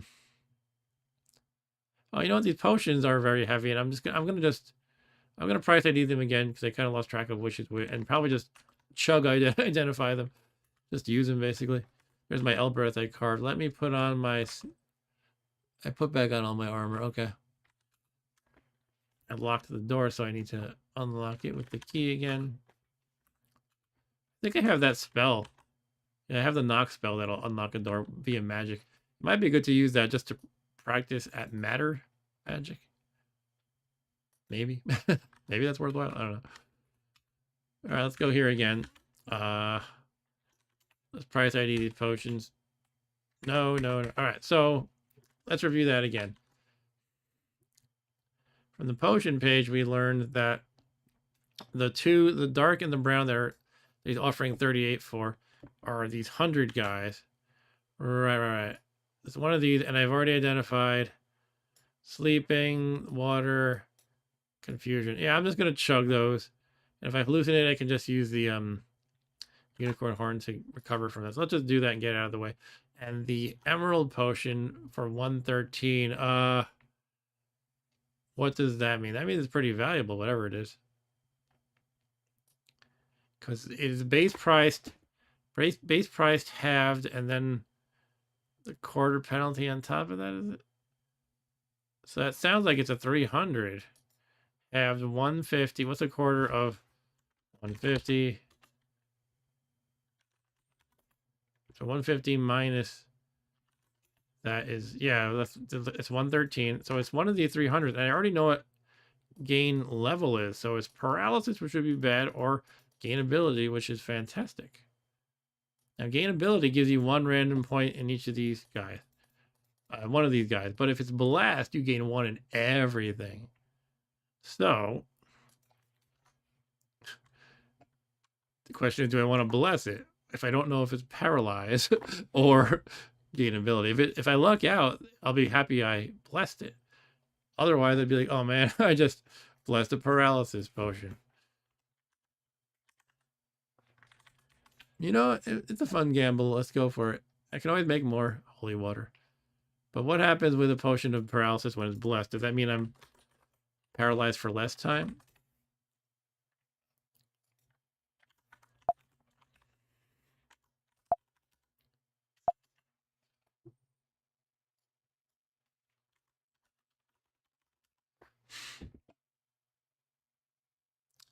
Yeah, so it's only 13 to 20 turns if the potion is blessed. More for uncursed or cursed. I'm pondering. I mean, it's basically a 50-50 flip. I mean, yeah, even if you look at the probability of each one being generated, 4.2% versus 4.2%, they're identical in probability. So it's basically a coin flip. I can spend this holy water potion so that if I win the coin flip, I'll gain 1 in everything, essentially. That can be really good. If I lose the coin flip, I'm paralyzed for a bit, and I'm either way, I'm out 1 holy water. I think I'm gonna do it. Or I could I'm getting into I could write a scroll of identify and use up some magic marker charges to make it so that I don't waste holy water. But I think the magic marker charges are more valuable than holy water. So I'm going for the big coin flip. Let's do it. Long story short, that's what I'm doing. First I'm gonna chug the cheaper ones, right? We said we were gonna do that. So here we go. First is the dark potion, bottoms up. You feel better. That was healing. That's good to know. Regular healing, that's not extra healing. It's so-so, but you know, we have it identified now, so that's great. And the brown potion was the other cheap one. So let's try that one. Bottoms up. That was extra healing. Cool. All right, so I got those two identified. Healing and extra healing. Now, it's good to have extra killings on you, but oh well. Sometimes that's the cost of identifying. You just don't have the thing anymore. But you can find more later, and you'll know what they are at that point. All right, so now we're gonna do the big coin flip. In case I'm paralyzed, I want to have my pet protecting me, or maybe I want to just hide in a room and do Elbereth again. I guess I could do that. I'll lock the door. Elbereth is still clean. Let's close the door, lock it.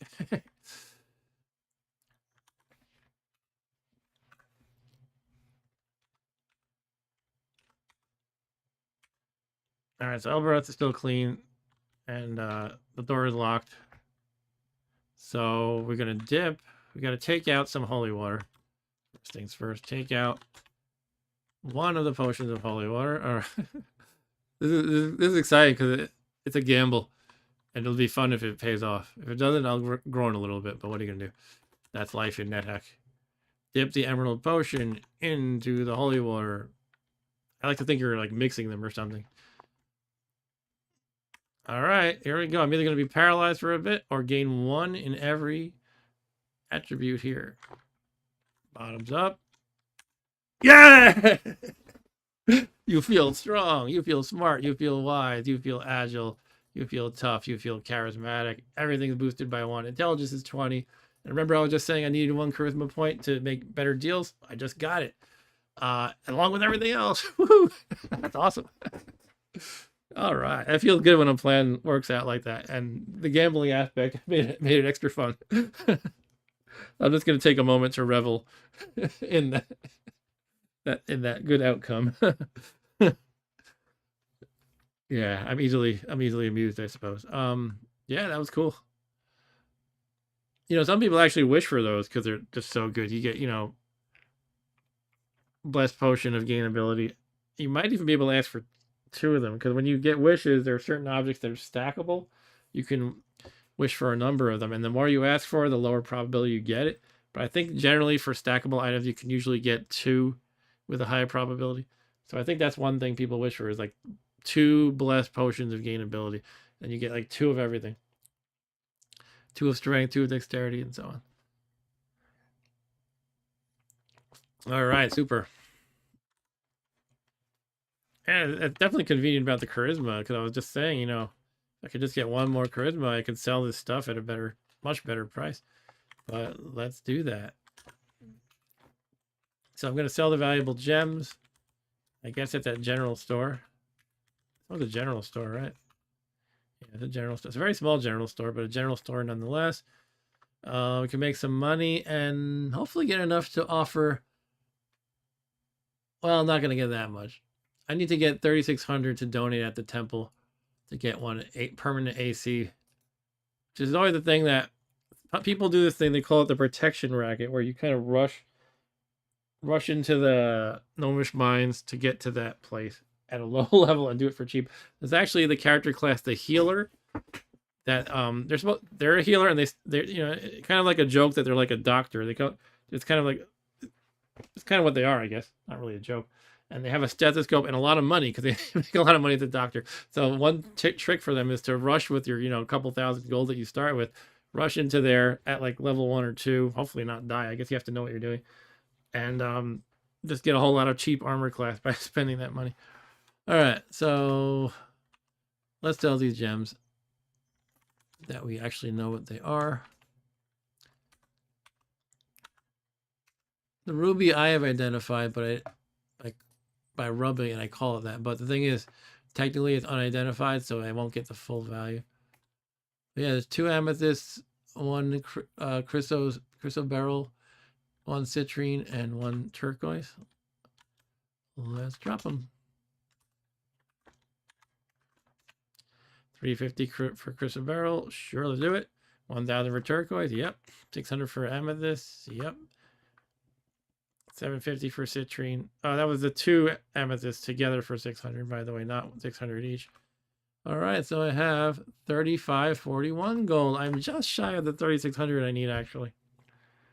Makes me wonder if I can sell anything else. Probably can find something, or just scrounge up money one way or another. Could also get my pets to just rob the store and I sell things back. A violet fungus. Do they make you hallucinate? I feel like they do.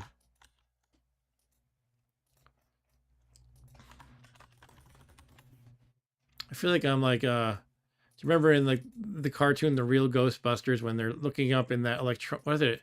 Is it an electronic guidebook or a real book? I can't remember. About ghosts. Like they have this catalog of all different kinds of ghosts and all their characteristics. Like Egon's always looking that up. That's what I feel like looking up stuff in this wiki. Anyway, the violet fungus gives you a 20% chance of poison resistance, but it always causes hallucination for you. But I can just cure hallucination with the unicorn horn. So let's do it. Eat the violet fungus. Okay, it did not give me the poison resistance. And I get, oh, wow, great stuff, man. Everything's scrambled up due to hallucination. And you see funny messages like you hear someone beseeching Mog. That means somebody praying at the temple or whatever. Who's Mog? I don't know. There's like a whole slew of messages just for hallucination, all this crazy stuff. Anyway, let's apply the unicorn horn. Everything looks so boring now. Yeah, they nerfed unicorn horns in some manner in the new version. I was kind of thinking they should give it charges because they don't have charges. But they didn't do that. They did something else. I forget what exactly. But I feel like I'm almost cheating once I get unicorn horn. But, you know, you have to take every advantage you can get in this extremely dangerous game called NETHACK. But yeah, I definitely respect the decision to nerf them. Where are my pets, though? Are they? Did I even lead them to this level? I can't remember. Did I just rush up here? Oh, okay, here they are. Yeah, come rob stuff from me, how about? Rob these scrolls. They're worth something. I can even get the gems and sell them repeatedly. However, the shopkeepers will run out of money after a while. They only have like, I don't know, roughly guessing maybe 6,000 to 8,000 gold on them. And then they run out and you can't sell anything to them anymore.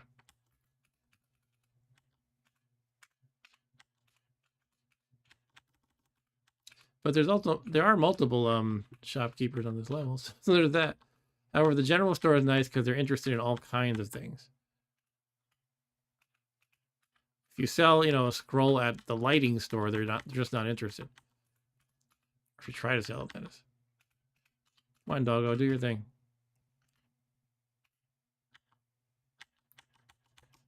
It's reluctantly stepping over these cursed things. I need him to reluctantly pick them up. Oh, got a wolf cub here. Okay. I will eat it. Somehow, I don't never understood this. You kill something fresh and eat it while its heart is still beating and it's rotten. Actually, go on the gems, bro. Go on the gems. Let's get little gems. Let's get the horse in here. We got like a bull in a china shop, essentially. Come on. Come on, bull. Yeah, we got yeah, everybody's in here now. So the shopkeeper keeps stepping on the gems, though, which is not good. I need that square free so they can pick up gems.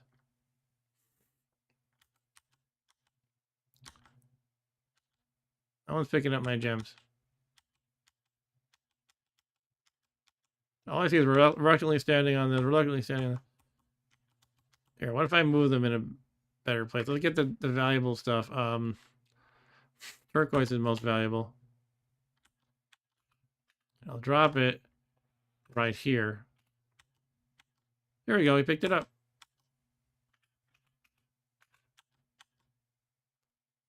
He dropped it. Where did he drop it? He dropped it right in the store again? Yeah.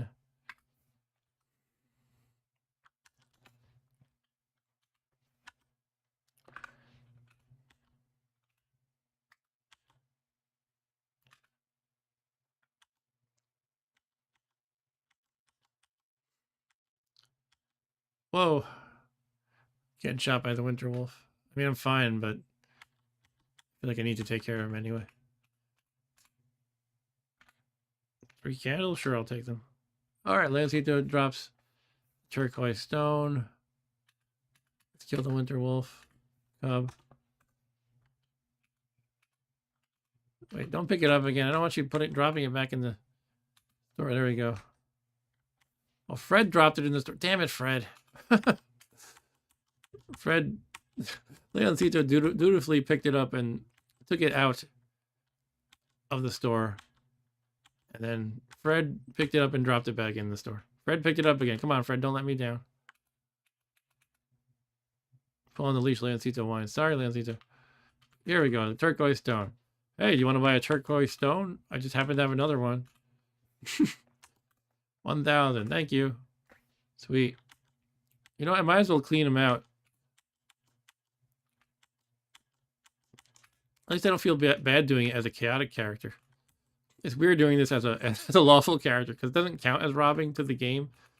The game doesn't really consider it robbing. You're just moving around and the pet happens to be picking up stuff and you sell it again. It doesn't like consider that anything immoral, though it should.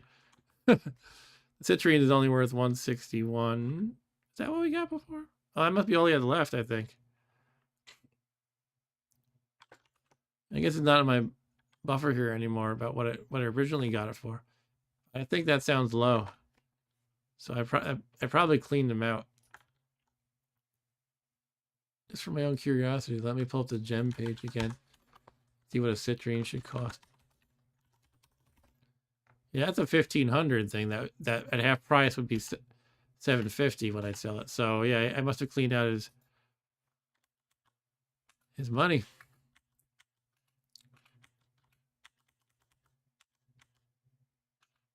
Want to sell a gem again anyway? Steal a gem anyway? Oh, here's a house cat. Let's kill it. Fred picks up a house cat corpse. Oh, Fred. All right, so yeah, I'm gonna talk to this guy and get my bonus AC. Let me review that real quick just to make sure I don't do anything stupid. Protection, intrinsic protection. I know you can do multiple at once. I don't know if there's any advantage to that though.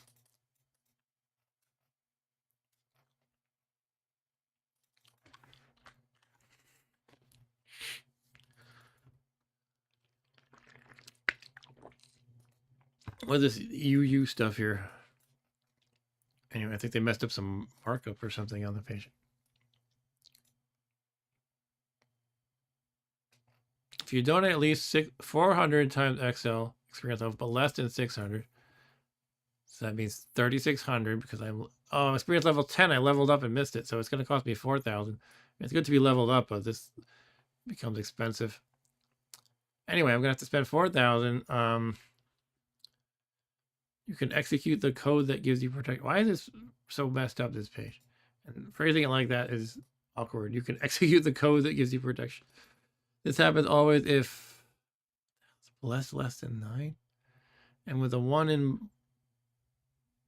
I don't know what the hell this is.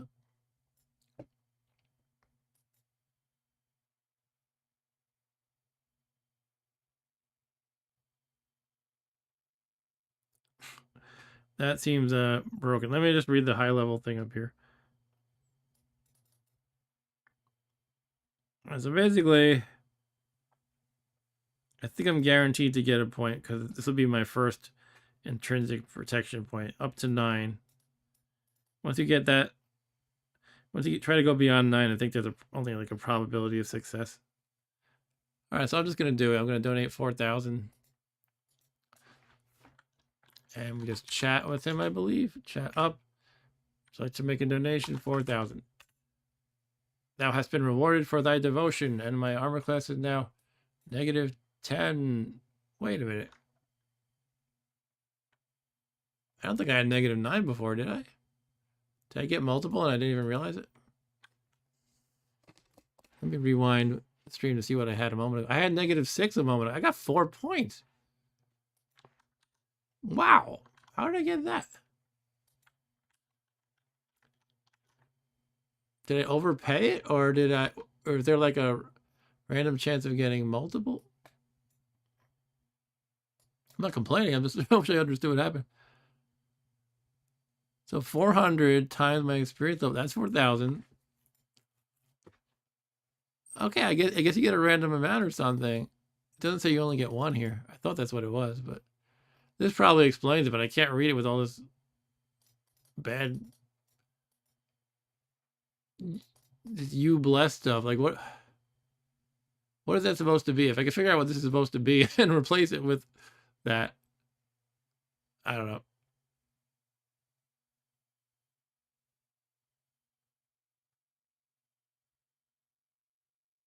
You get 2. Well, I guess whatever this is saying, there was an equal probability of getting 2, 3, or 4 points. I guess that happened to me. I was lucky and got 4 points. Can't complain. So I can get 5 more. This might be the point at which I want to start taking notes on the character. Because I got to keep track of how many protection points I got. And, you know, it might be in general good to start taking some notes. Take a Google Docs here. Protection 4 gains so far. That's all I'm writing at the moment.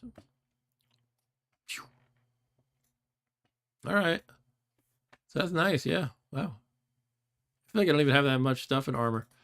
I don't have crazy enchantments. I mean, obviously this guy here is a really nice piece of armor. But sweet. What do I want to do next?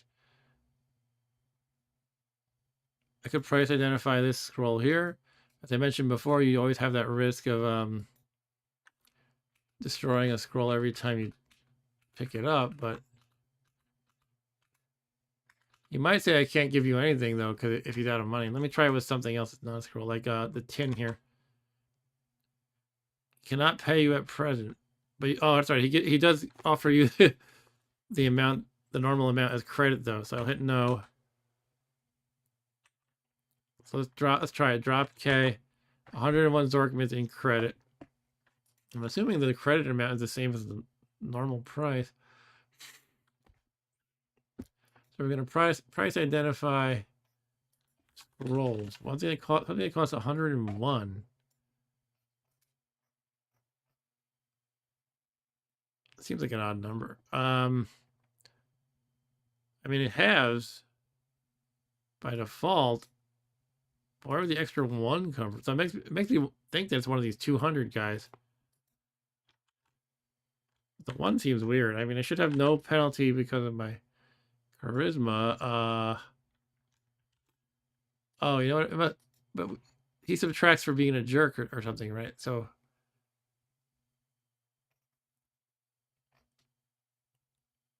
yeah, some shopkeepers will pay 1/4. Okay, so it must be that. So the 1/4 is in effect. Half and then a quarter. Would that work out for the 300s? Does that math work out? It would be 150 to have. And then a quarter of 150. Doesn't seem to be quite right. It would be 112. The fraction, not 101. Where did that 101 come from? Not sure how any of this could result in 101.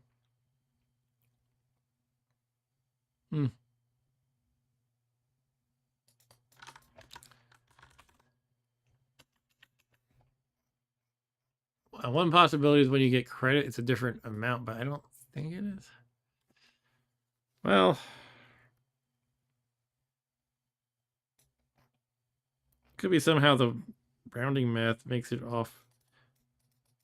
I don't know. It doesn't make sense though. If you have 200, there shouldn't be any rounding involved. It's gonna bother me now.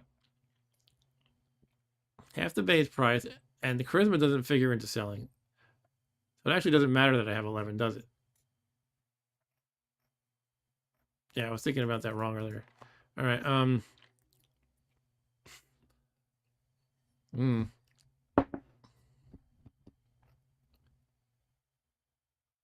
not a sucker.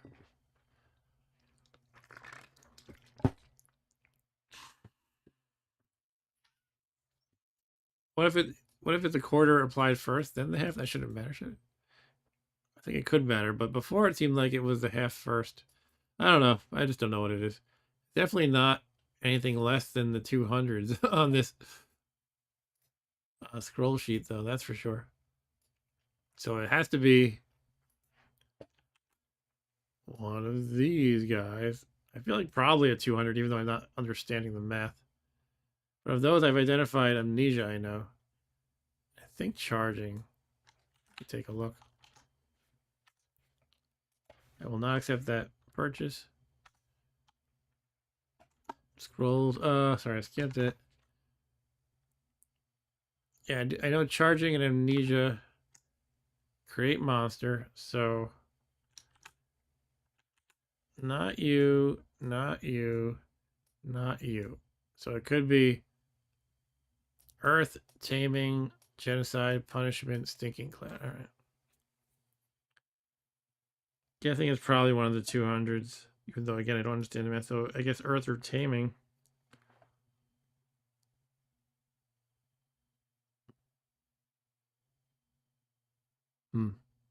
I just keep going over that math in my head. I guess I have to let it go.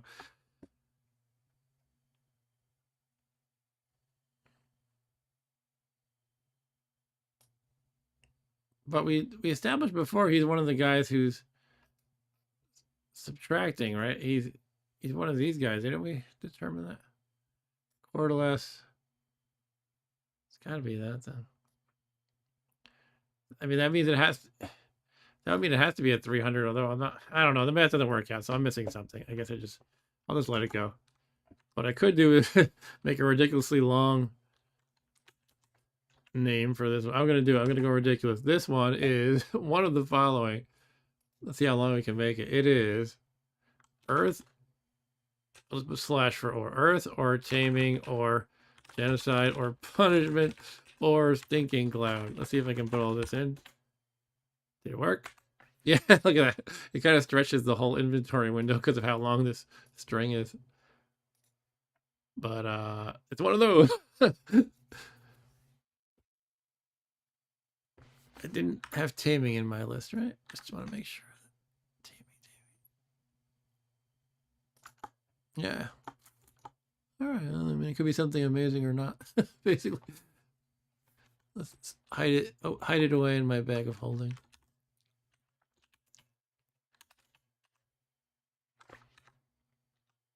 All right. I could. I don't know. Maybe I will try to get those gems back. I'll just try to find somewhere else to sell them, and I can make more money to gain more protection that way. In fact, I'm already stealing some of the gems by accident. My pets have brought out 2 of them for me. I think as far as the credit goes, he would only get money if I buy other stuff from him. Then he could pay back the credit. I don't know if he can get money any other way. I'm the only customer in his entire business. Anyone's business in this entire world. Give me that amethyst, please. Thank you. It is one space right through the doorway of the shop. Counts as not in the shop. I never understood why. But it does help you when you're trying to steal stuff. Turquoise stone, I'll take it. Thank you, sir. That's a really good expensive one. And this one is which one? Crystal barrel. Maybe I'll just leave that one for now. Yeah, can any of the other stores buy that? I don't think so. I don't think a lighting store would buy a gem, but I'll try it real quick. Not interested. And the other one was a tool shop. They should not be interested either. I got them on the leash. Got to be careful. Hardware store. Just gonna verify. Yeah, not interested. All right, I can deal with this blue jelly and get cold resistance if I kill it. I think you can get that.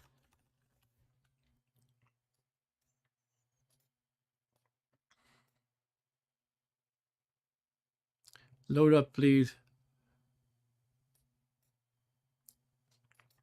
I wonder if this wiki was down yesterday from the AWS outage. I don't know what it runs on.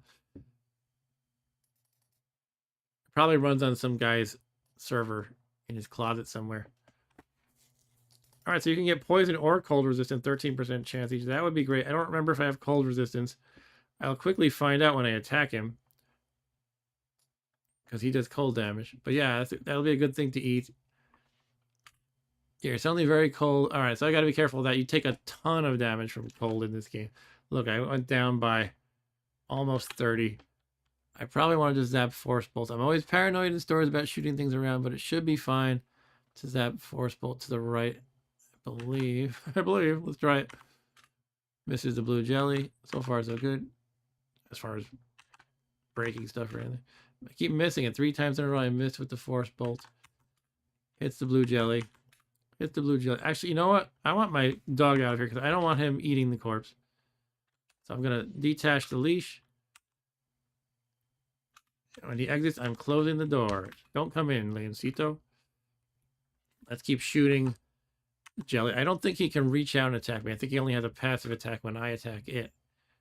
The blue jelly resists. You kill the blue jelly. It did not leave a corpse. Darn it. All right. So much for getting resistances potentially. All right. So, yeah, I probably don't have a place to sell the gems here. What's this? This is not a store. That's just a random room.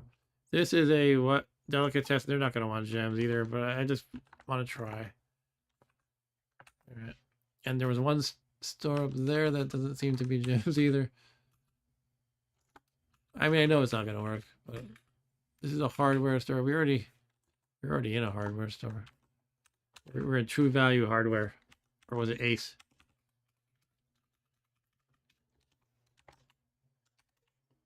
Cursed candles are garbage. Why do I keep getting them? Is there anything else uncursed or of unknown blessed curse status? I mean, glass orb. Yeah, let's try that one out. Drop it on the altar. Okay, nothing. So it's not cursed. It's not blessed. Put in that really heavy glass orb. All right. So I have 702 gold at this point and a bunch of gems. 4 gems that have value. I'll shove those in the bag.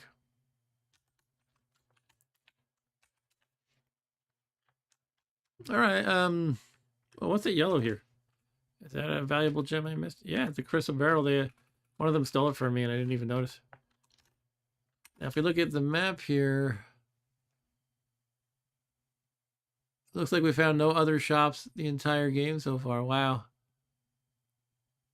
Yeah, that's pretty rare and sucky. All right, so I'm thinking the next step is just to keep exploring ye old dungeon. Here comes a, what is it, a Rothe? Let's just zap it. Kill it. Don't eat that corpse. Oh, I wanted to sack it. Stupid doggies.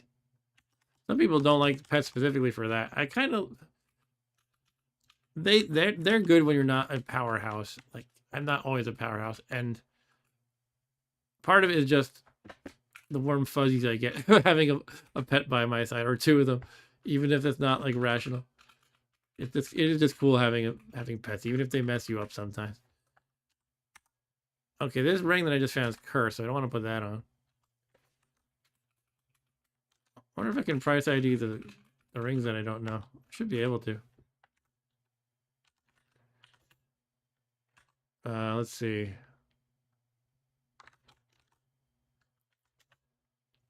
Ivory ring, granite ring, clay ring. Those are the ones I don't know. Clay ring is 34. And again, we have things that are 101, which I'm not following. But the value of the rings might shed light on that. For example, if there's only rings that cost 200 and not 300, we know the scroll is probably also a 200. Let's check the ring table in ye old wiki. Okay, there are 200 and 300, so that doesn't really help me. Actually, since I know I have a ring of conflict, which is worth 300, let me see what happens when I drop that. That's a 101, okay. So all the 101 things are 300, meaning that scroll is one of the 300, which could be something pretty interesting. Let's look at that again, and I'll rename it accordingly. That is one of these 4. I already know charging. So it's genocide, punishment, or stinking cloud. Ooh. Punishment is bad, but I can deal with that if it happens. Stinking cloud, it's good if you're like near a mob of monsters. You make a cloud that makes them all stunned or something, right? Yeah, it makes like this. And the radius is different depending on if it's cursed, uncursed, or blessed. And everyone in it gets hit by poison gas. All right. So I have one of those 3. Wonder if I should just try it. Might be worth making sure I have remove curse first in case it is punishment. Punishment puts a ball and chain around your ankle and it sucks. It's not super terrible, but like you like go downstairs and it smacks into you and stuff like that. And yeah, it's obviously not great, but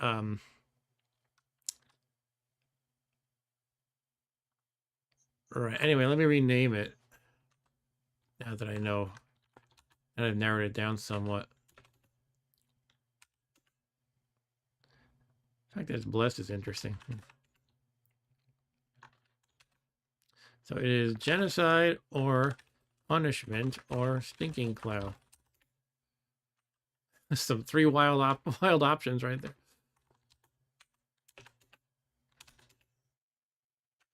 Anyway, back to the identifiers for the rings.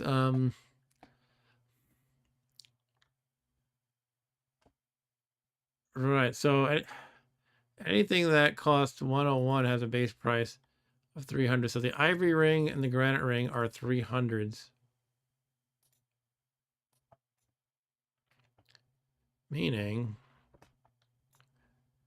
we already know conflict. So it's not that. Oh, so basically we have 2 out of 3 of these pretty powerful rings. Polymorph control, and teleport control. And 90% of rings of polymorph are generated cursed. So if we had to wager, no, the clay ring is the one that's cursed, and that's only worth 34. So we don't know. But it kind of indicates that these are highly unlikely to be polymorph. And if they are, I can just take them off right away. I mean, they're both on cursed. Actually, I put them on, and there was no immediate effect. So yeah, it could be any of those 3. Because those things, you know, the polymorph is triggered occasionally. Polymorph control only kicks in when you are polymorphed, and teleport control only kicks in when you are teleported. But I need to take a quick break to use the facilities, so please bear with me a moment and listen to this lovely music. Just be back in like 2 minutes, please.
Okay, intermission is over.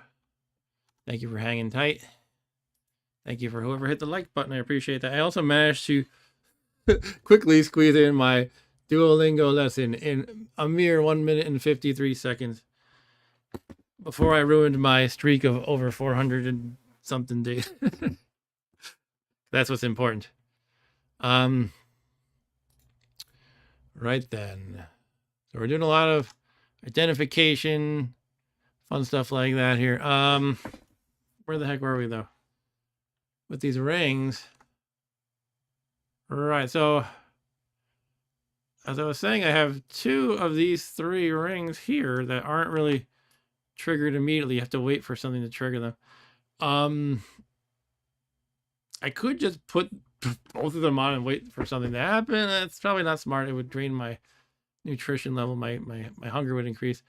There's a chance of this one happening, although the 90% seems, I mean, 90% is 90%. We know they're not cursed, so it seems like it's probably these 2, but we don't really know.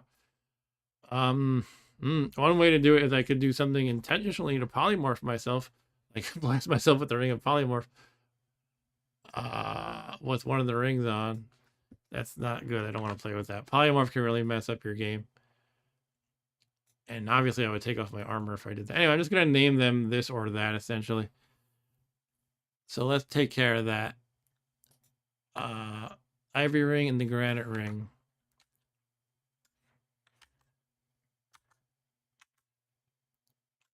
I'll try to figure out what the clay ring is as well. Granite ring is polymorph or polymorph control or teleport control. And the ivory ring is the same. It's not the same thing, but it's the same set of possibilities.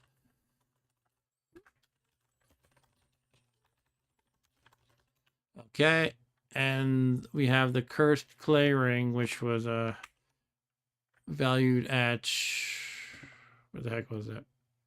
Is it off the screen again? I guess I'll just drop it again.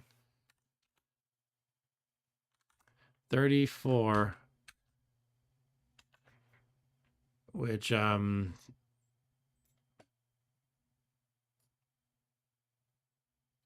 don't know. I guess again I'm missing something about the whole math, but it has to be something pretty cheap. I mean, essentially these guys at 300 were valued at about 101. So if we guess stick with the estimate of a third, it's, well, it would be a 150 or a 100. That's a million different things it could be. But if it's cursed, is probably a good chance it's hunger or aggravate monster, because those are generated cursed. 90% generated cursed. That's funny. Ring of invisibility is cursed if you get it from a Nazgul. That's hilarious. It's the crazy details in this game. All right, I'm gonna label it as probably hunger or aggravate monster.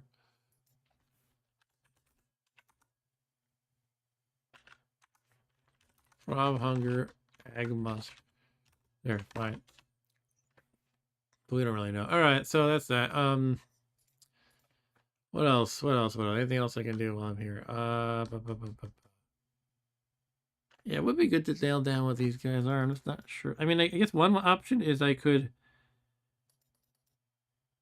if I had an abundance of scrolls to teleport, I'd do this. I could read one scroll of teleportation with one of these on to eliminate the possibilities. But those things are valuable. I don't want to just waste them. Why don't I have one on my person again? I gotta take those out. When I was doing my identifying stuff, I put them in because I wanted them out of my immediate inventory. But yeah, 2 scrolls of T-port. Good to have. All right. So I just want to, whoa. I just want to proceed downward, perhaps.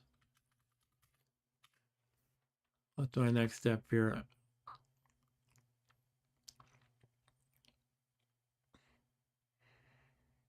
Yeah, I don't have any way to sell these gems at the moment. We saw there was no other stores except on this level so far. No other shops. But yeah, let's keep digging through the gnomish mine. Let's put a leash on this guy to get him to follow me better. No, I don't want to attack Fred. What happened? Didn't I apply K north? There you go. And we'll need the doggy to follow me. Wherever Lancito might be. There he is. Come on, Lancito, follow me. Blow the whistle once in a while. Keep him following me. You know, I might want to get that brass lantern. It's really good to have light sources. I got a lamp for now, I guess. I don't know. I'll be fine.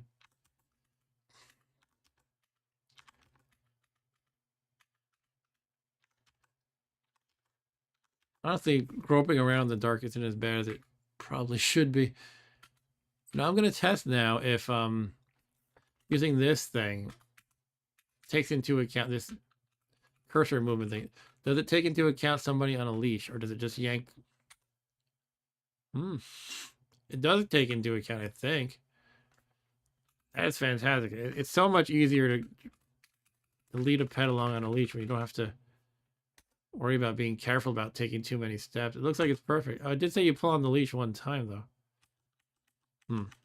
Okay. All right, so come here, Leoncito, who didn't follow me. Keep blowing that whistle. Wait, this is the level where I fell down. Yeah, I fell down 2, 3. I wonder if I didn't finish exploring it. Given that I might not have. Where was the trapdoor? Is this it? It's a squeaky board.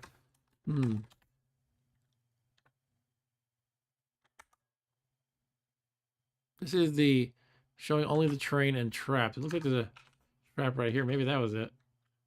Yeah, that's probably it. I mean, I don't really see what else I was going to check out, though. It seems like we pretty much explored the whole level. All right, let's just get downstairs.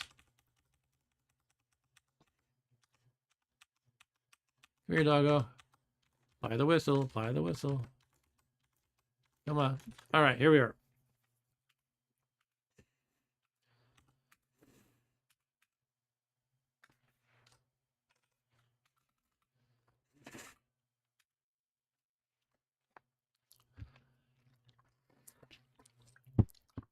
They have a Moomac.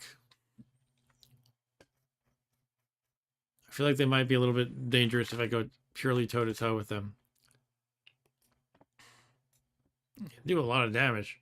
They butt you for 4d12 physical. And they bite you. They do 2 attacks. And the average of that, like could be pretty heavy. They could be doing like with this. Could be doing like maybe, I don't know, 14 on average a turn, and then another 7 with this. But they are chaotic. They're only the quadruped to be chaotic. I wonder if they're peaceful to me.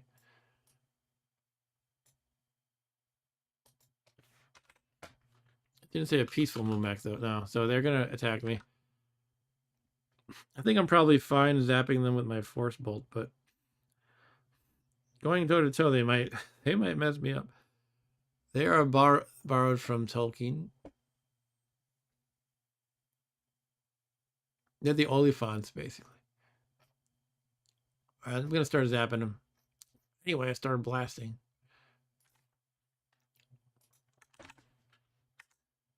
Down. The spell hits the Moomac.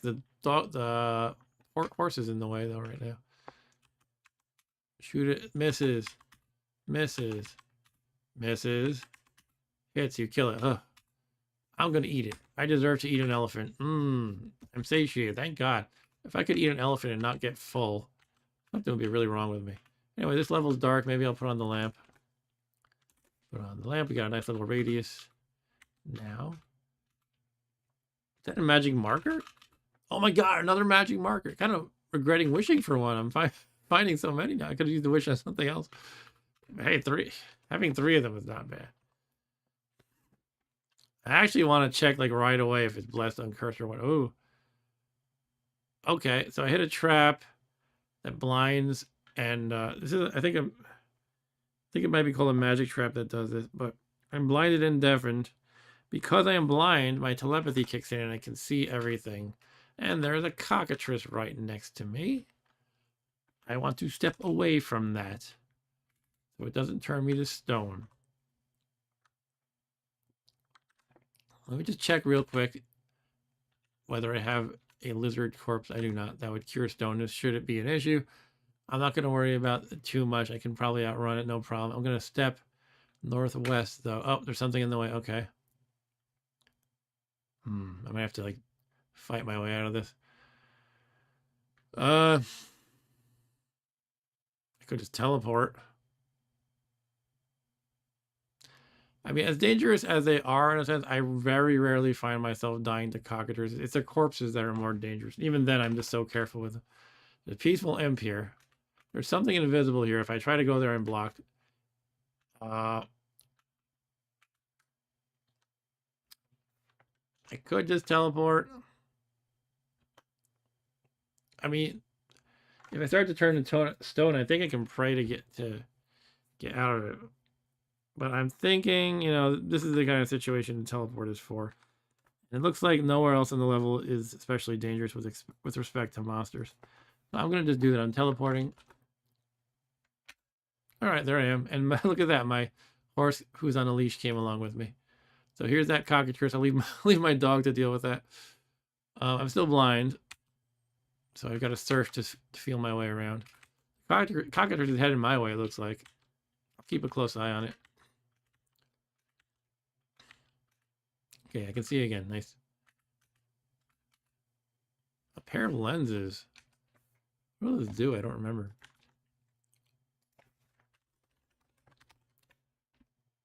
They're a type of tool. It's made of glass. They're used by applying or putting them on. They protect your eyes from the raven's blinding attack and spat venom. I think it means from anything that spits venom, not a raven spitting venom. But not from thrown cream pies or other sources of blindness. Wearing lenses when searching improves your chance of finding secret doors and corridors, but not traps. Ooh, increases your chance of successfully reading a spellbook by 10% while reducing the time taken by 1/3. These are good for a wizard. Now, can they be cursed? It seems like there's no, like, you know, mention of cursed, so even if they can be cursed and I can't take them off, I don't think it would harm it anyway. All right, yeah, I'm going to put on these lenses. That's great. Next time I need to read a spellbook, that'll help. And they help me search. You're now wearing a pair of lenses. And I'm, yeah, it just seems perfect for a wizard, kind of. I got to keep close watch on this cockatrice, though. So I might want to periodically put on a blindfold. I'm going to do that right now, in fact. Oh, so that's the issue. You can't put on a blindfold in a jiffy because the lenses are in the way. That's kind of a downside. It's a pretty strong downside, honestly. It's probably generally worth it anyway, but unless I'm aware of a reason that I'd want to put on a blindfold instantly, which is right now, basically, because I want to be keeping tabs on that cockatrice. So for now, I'm going to not put on the lens, so I can keep putting back on the blindfold as needed. I'll eat this gnome, perhaps. You can hear again.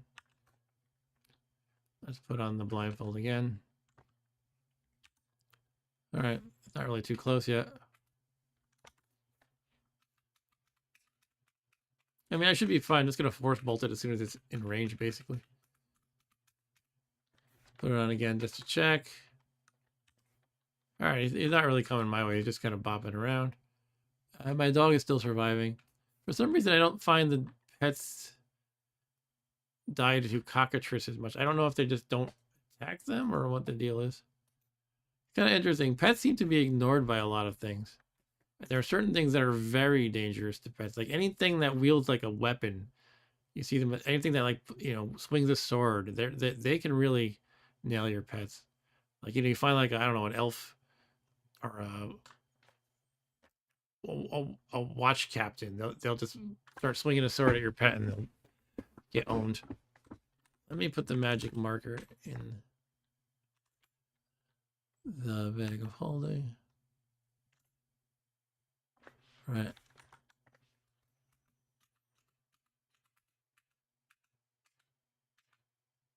Here's some noises in the distance. Oops, sorry about that, Fred. What is that? Dust vortex or something? Dust vortex. Okay. Put out my light. I'm blind again.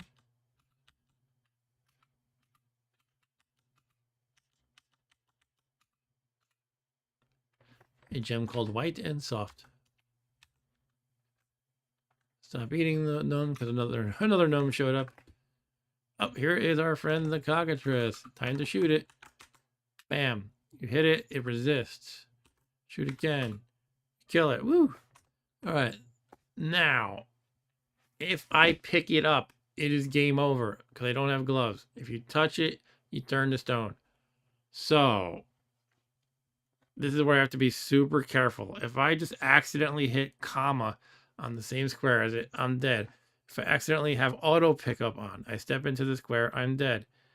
I know I don't have auto pickup on, but this is the thing. It makes me paranoid now, so I'm going to check. Auto pickup is now on, so I'm going to turn it off. Auto pickup is now off, so I am sure it is off. And I'm going to take each step carefully, because I think I might have to walk over it. I might be able to just go around it and not worry about it. Here's another gem called white and soft. I'll take it. Do I want to take more daggers? I don't know. I'm dealing with the weight okay of all these daggers. I guess having strength 17 now helps with that quite a bit. Let's take steps carefully. It might not have left a corpse, actually. Looks like it probably didn't. Yeah, it did not leave a corpse. Alright, so no worries. Here's a scroll labeled Fubi Blesh. And we can try to price ID that. Let's turn on the lamp again. The dust vortex put it out before when it engulfed me. Hey, come on, horsey. Come over here. You want to get back on that leash, horsey? Okay, it's on the leash again. Come over, guys. Come on. Follow, follow, follow. Follow, follow, follow, follow, follow the yellow brick road. Hello, guys. Zap. Cool, I killed 2 in a row. I knocked them down like bowling pins, all set up for me. Oh. There's magic missile zapping happening. They zapped a... Oh, okay. They zapped a milky potion on me. And something seems to be holding you. That must be paralysis. I think it's probably identified now because it held me. That was one of the options for when I was doing the coin flip, as I called it. I was like, it's going to be gain ability or paralysis. So now I know what both of them are. That's cool. That was a very satisfying gamble, by the way, before. Eat the dwarf. Oh, Fred is confused from hunger. Fred's attacking me. Oh, no. Okay, we need to get Fred some food ASAP. Do I have any vegetables or fruit for him, though? I don't think I do. I might have to give it a food ration. Or would he eat the sprig of wolfsbane? I mean, I don't think it's a lot of nutrition, but it might calm him down. He's trying to kill me right now. All right, I'm going to throw the sprig of wolfsbane at it. Here you go. He eats it. Are you okay now? Are you going to attack me? He seems okay for the moment. I'll continue eating this dwarf corpse. Oh, I'm that full, aren't I? Okay. A hard time getting it all done. I will not continue. That's a way to choke to death. Don't want to choke to death. It's not pleasant. Got another food ration. That's always good. Do I want to keep adding to the dagger collection? It's funny having all these different slots for daggers. Yeah, I think I'm going to head back up to the... Okay, now I'm getting slowed down. I want to head back up to the altar to... into that shop. I want to price ID this. Let's see what curse status of stuff, less curse statuses of various stuff.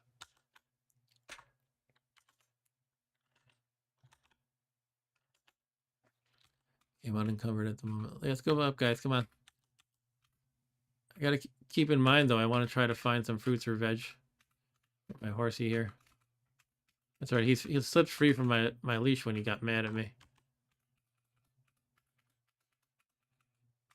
I think food rations are conveniently whatever you need them to be in the moment, so they'll probably work. Just that they're my main source of food right now, so I don't want to give them up unless I really have to. I'll put on the lenses again, because why not? And I will put him on the leash. Fred falls into a pit. Right when I put him on the leash. All right, come on, get out of the pit, Fred.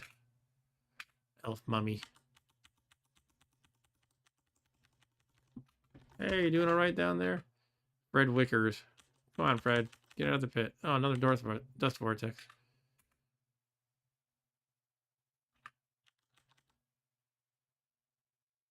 The lamp goes out again. That's fine for now. Come on, Fred. There, he's out. Doggy, follow me. I guess if I'm just zipping up quickly, maybe I should just bring one of them up only. It's so much easier this way. Okay, so remember the dog is on level 9. And we're just running over to here.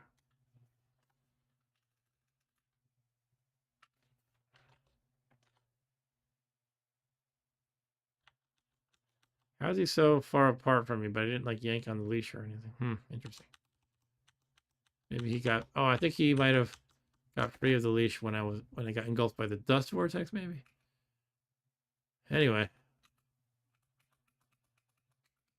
so let's check some curse statuses and stuff, and then price ID some stuff.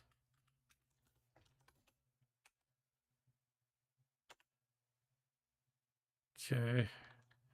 Gotta remove the lenses to drop those. Yeah, I don't know if it matters with the lenses. I have some daggers I'm curious about in ye old bag. C and D.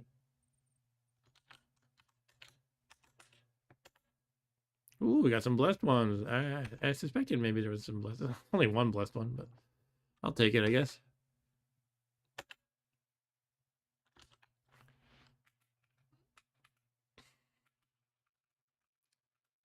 I'm gonna attempt some more price IDing. I think just the scroll labeled Fubi Blush is all I want to check right now. Shoot, I didn't mean to drop that. 34 for Fubi Blush. But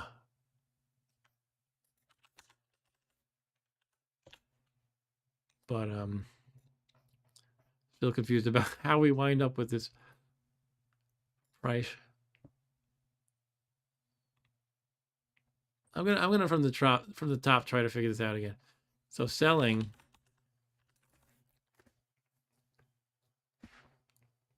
Sorry, what are we looking at? Price. This is the one I'm looking at. Okay, 1/2 the base price, first of all.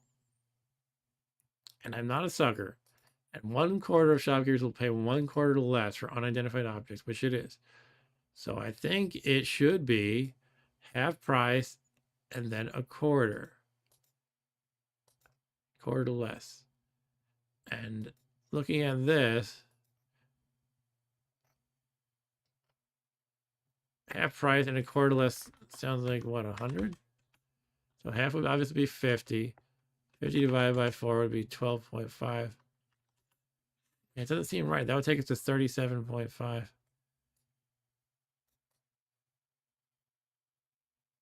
But at 200 doesn't.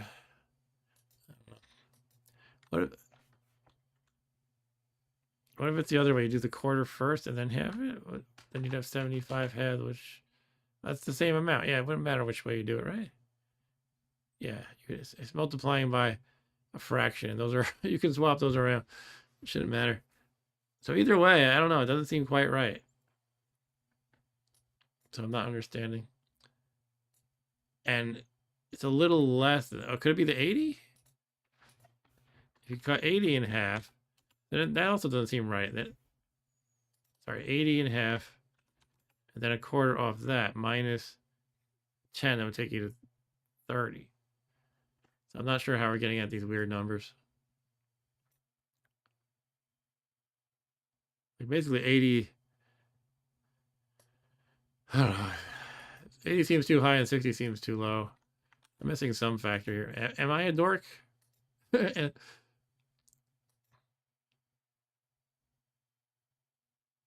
Oh, it's the credit. A credit does adjust. Okay, that's the credit. Okay, the credit is the X factor here.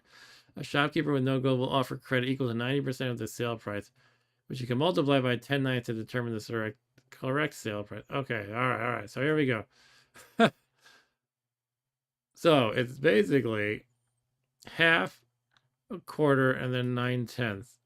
So if you take the 100, so if you take 100,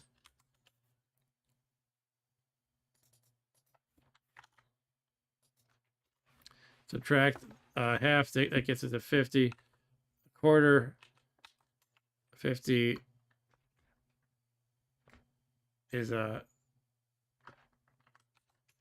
quarter subtracted, quarter of 50 subtracted from it gets us at that 37.5. Where's my negation button here? I'm too tired for this, I think. Do I have a negation button? Here we go. 37.5, and then you subtract another 10% of that, which is, you know, basically 3.7, and that, yeah, it takes you right at 34. Okay, now I got it.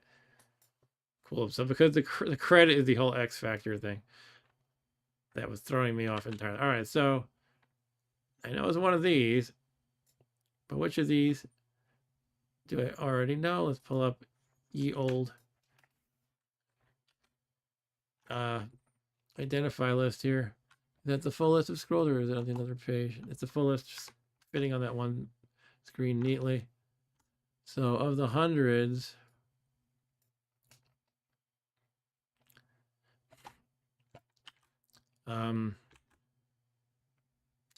confused monster is eliminated. I don't know destroy armor still, so that's kind of something I really want to identify. I also want to know fire. I know food detection. I don't know gold detection. This question mark might have been it. I know magic mapping. I don't know scare monster. I know teleportation. All right. So it's destroy armor, fire, gold detection, or scare monster. All right. It's good to get to know these. It's great to learn what these are. And I am tempted, now that I have an extra magic marker, to just make more identifies. Maybe I'll just do it. It'll save some time with all this nonsense. Then I keep going back and think of how many things I could just genocide if I just save the charges. Well, you can always charge up magic markers once each. There might be some more that I find later. I got 3. There's a lot of games to explore still. But you know what? I can actually do this one by trial and error. Yeah, if I just, you know, set up a safe scenario in that room, I can just try just, you know, take off of my stuff, put on one junky piece of armor to test destroy armor, you know, get all my flammable stuff out of the way, and I should be able to just test that. And it's probably just going to be gold detection or something in the end. But let me remind myself of the radius of the fire. The 3x3 square. That's a problem. That little room I've been hiding in is too small. I think it would burn stuff on the ground. All right. I can always find a bigger room to do it, or like just go in this room here on the left, or the one on the right, which I'm probably going to be heading to soon anyway. I'll go to the one on the right.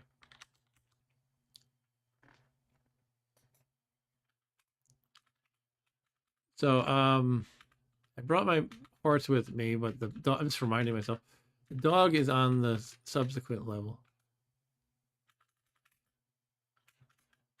Now, don't follow me right now, Pony. I don't want you here while I'm... Oh, there's a leather golem here. It leaves a pile of leather armor. Right, so the horse in the room is being annoying. Can I, like, tie it to a post somewhere? Get over here. Stop following me closely for the moment. No.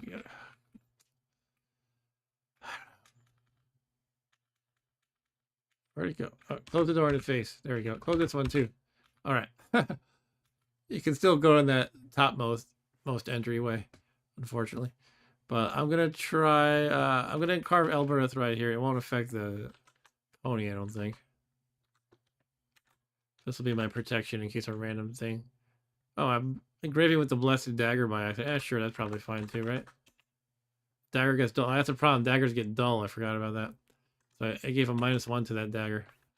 Yeah, Thamate doesn't get dull though. Oh, I just did that by accident. I hit the wrong key. But now I'm reminded of the dullness factor. All right, so the point we want to do here is read the scroll. Oh, I need to get a junky piece of armor first. And there should be some around.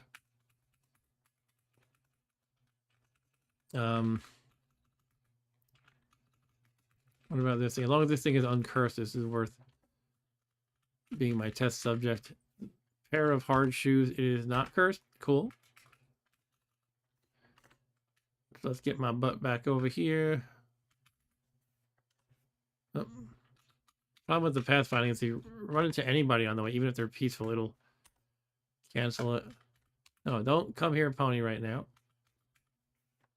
All right, so we can take off everything.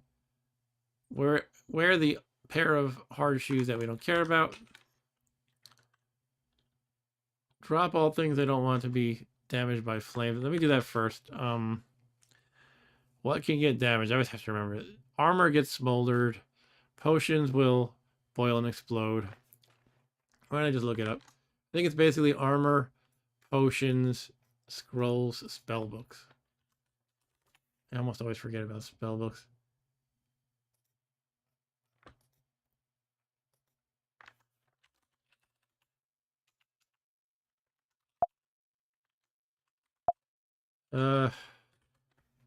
Here we go.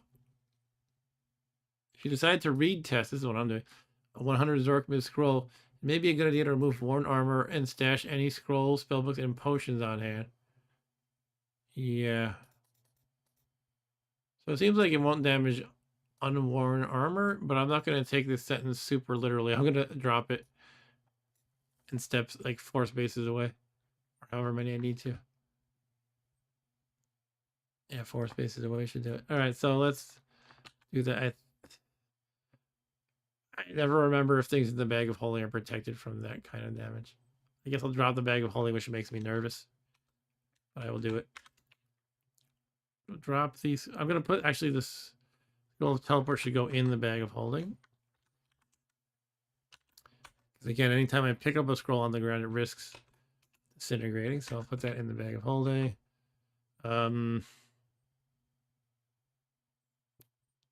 Potions are all in there. All right, so I basically just need to drop the bag of holding now. Here it goes. Drop. Take off all my armor. Yeah, take off all the armor. This hard hat, I could probably get something better for a helmet at some point. For now, it's what I got. It's fine.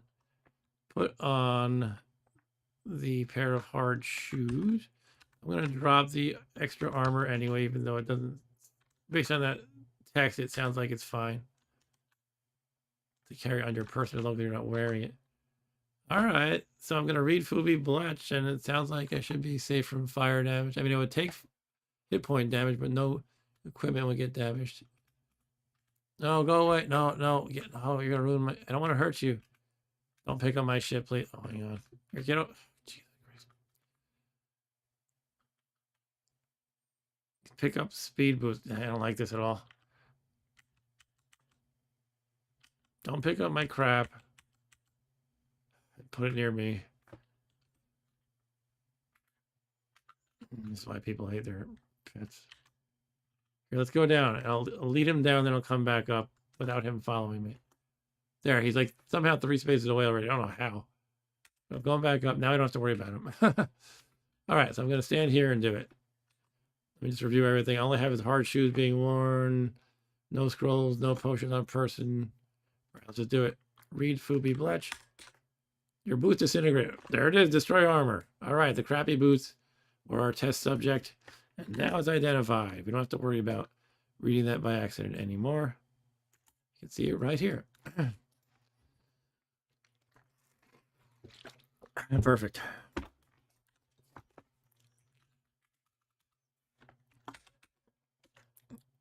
Okay.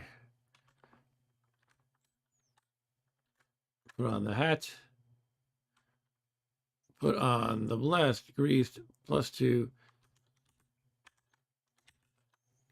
Silver Dragon Scale. Put on the Cloak of Magic. Where are the boots? Here they are. Speed boots. All right. That was good. That was good. A good identification. All right. A bunch of leather armor here. Okay, so what next? Oh, cool. I just got strength. You must have been exercising diligently, but you feel clumsy. You haven't been working on your reflexes. I don't know what I did to abuse my dexterity so much, but strength 18 I'll take. So you can look at each attribute here. They'll tell you about exercising and abusing. So if it says you lost dexterity in that manner, that means you abused it too much. I probably ran around too much while being satiated. That's one of the things that'll trigger that, unfortunately. So you don't want to do that. You don't want to be full. You'll lose dexterity from that. That's probably all it was. I generally try not to do that, but lately I have been satiated a lot. Oh well. So what next? I guess just go back down to my horsey boy and meet up with my doggy and continue exploring. Put the horse on a leash. The dog should be on this level, we said, right? Or was it the next one? Can't remember. I think I might have left it on the next level. I can put on the blindfold to check. Yeah, he's not on this level. Just saw some elf.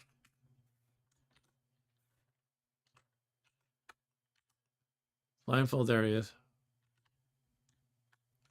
And I like putting on these glasses. So let me put those on. Pair of lenses.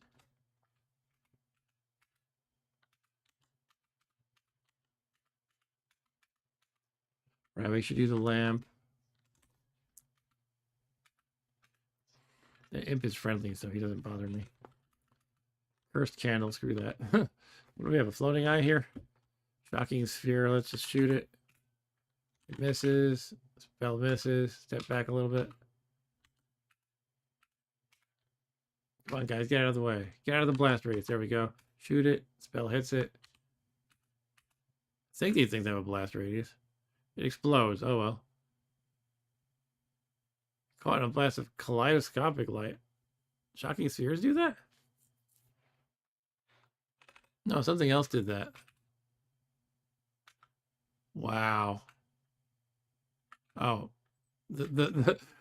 I thought that was a polymorph trap. Really, because I'm hallucinating, it's a different trap every time I look at it. See that? Anyway, it's Barney the dinosaur. Now it's a newt. Now it's a water nymph. Barney the dinosaur. A giant bath. Vampire mace. Right. Anyway, I can use the unicorn horn to stop hallucinating. Nothing seems to happen. It doesn't work every time. That's why you want to get it blessed. I got blasted by the shocking sphere, but that's okay. It didn't really bother me that much. All right. I guess a was it a purple light or something like that? Is what exploded. I forget what it's called.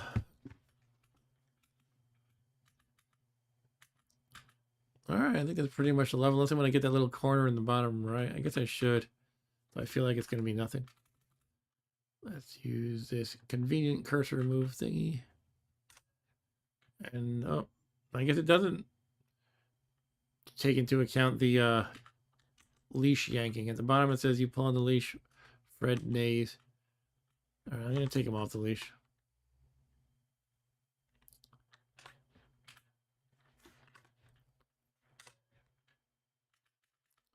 All right, that was a nothing burger. Too bad I lost that dexterity from running around satiated, but I'm no longer satiated. So that shouldn't happen anymore. Just gotta stay that way. Hello, what have we here? Leocarda. I feel like they can be a pain stone. Let's shoot it. Yeah, they make a lot of attacks. Okay, let me keep an eye on this every step here. Spell misses. Might want to step like something like northeast so my pets can be involved. Let's do that.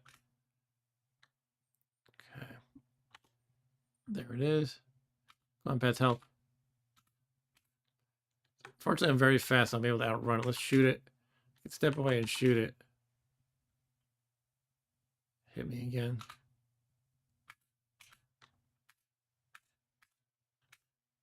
You hit it. I'm just stabbing it at this point.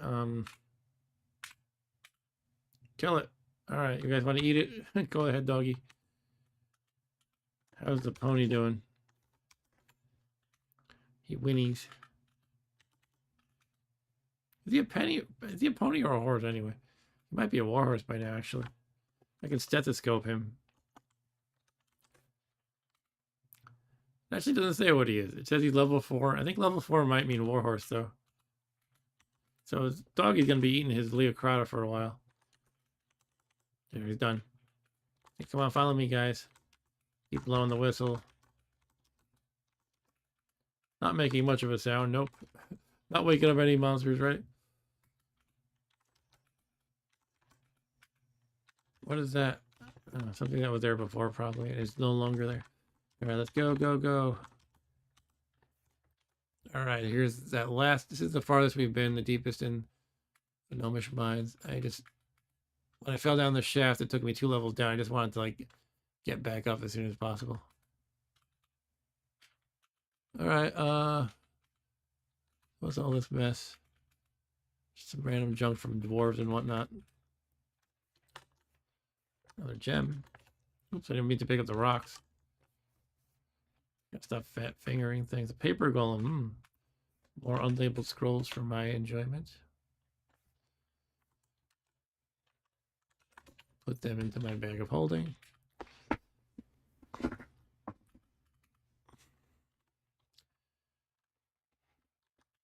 Okay.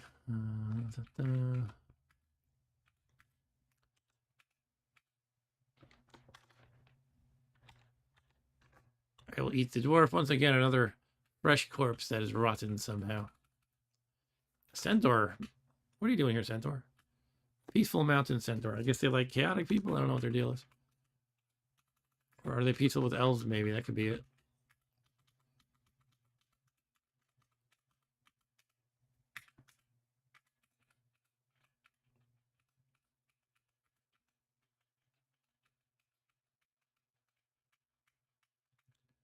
So, gray ooze.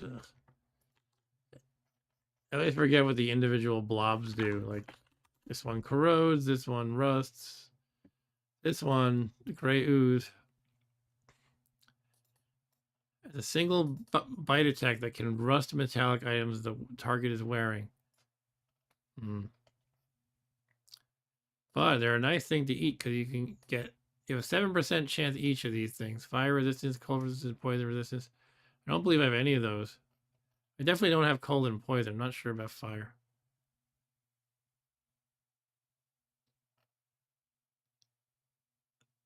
I'm trying to think if you can intentionally make them like split. You can sort of farm them perhaps. Or is that something they removed?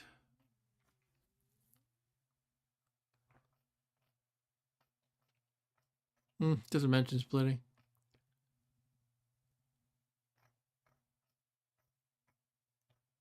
All right, I'm just gonna shoot it and hopefully it leaves some ooze I can try to eat. It's acidic when you eat it, so it'll hurt me, but it's worth it to try to get these resistances. Zap it. Kill it, and there's his small blob of grid. All right, here we go. 7% chance each of these things, which should be independent.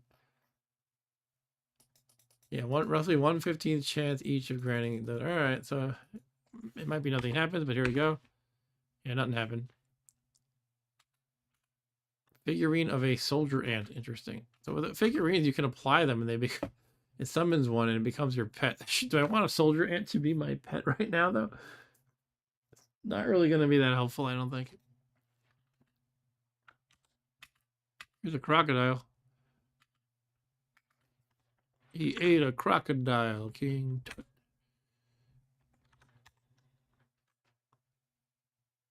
A gnome is... You gnomes, I should have a reputation with these gnomes. They should know not to bother me. And yet they keep coming at me. I'm satiated. Let's not finish eating the crocodile corpse. I will take a tripe ration, though. Fred is confused from hunger. All right, I gotta feed him. He won't eat tripe. I'd hate to throw him a food ration. Honestly, if I was playing purely objectively, I might be better off letting him die. But I'm going to be a good owner. I have 7 food rations. If he'll eat them, that's... I still have 6, which isn't bad. Well, I could try throwing him a tripe, but I don't think he will. Let's just try the food ration. Fred eats an uncursed food ration. All right, fine.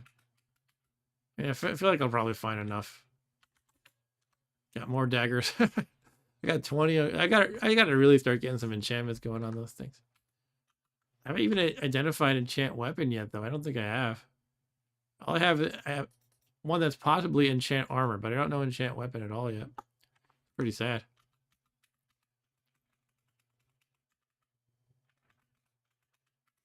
All right, Fred, I sacrificed a food ration for you. You better appreciate it, damn it. All right, I can't fit through here. I need to dig through that or drop a bunch of stuff so I can squeeze through. Do I have a wand of digging? By the way, one thing that I've been neglecting is I have a wand of polymorph. I recall the guy I got it from used a lot of charges, so it might be out of charges, but I could always try the fun polypiling, which is when you make a pile of objects, zap it with a wand of polymorph, and each one transforms into a random thing of the same type. So you can say, like, you know, put all the junk armor in a pile, and maybe one of them turns out to be something really helpful for you. Similarly for all the other things, wands. But do I have digging identified is what I was going to check here. I don't think I do. I only have a few wands identified, like 4. I could try zapping random wands. Got to be careful with that, but I bet one of the ones I have is digging. I just don't know if I want to zap too much randomly. There could be a pickaxe lying about somewhere that could temporarily use, even though I don't want to. Generally don't want to lug those things around because they're so heavy. Probably one of these piles does have it, if there were any dwarfs here before. Hooded cloak means dwarves. Not in that pile. Not there. No pickaxe there. Here's a pickaxe.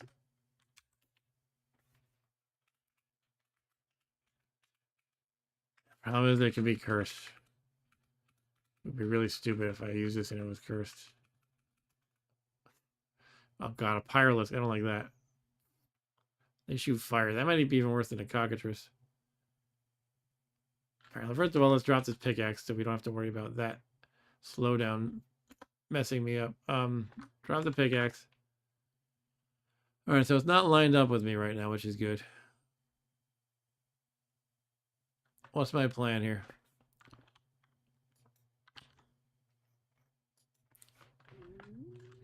I don't think I want to use another teleport. I only have one more. Will the fire be reflected? No, it's an eye contact thing. Oof. Alright, so I can put on a blindfold, right? Either the target or the pyrolist is blind, or the pyrolist is canceled against no effect. Yeah, I'm definitely going to go blind then. And this is where the lenses are a little bit of a pain. You have to take 2 actions to take them off, and then put on the blindfold. Remove the pair of lenses, put on the blindfold. Okay, I should be fine now. Kill the pyrolist. Alright, that wasn't so bad. No corpse though. Wah, wah. There's so many benefits to making yourself blind.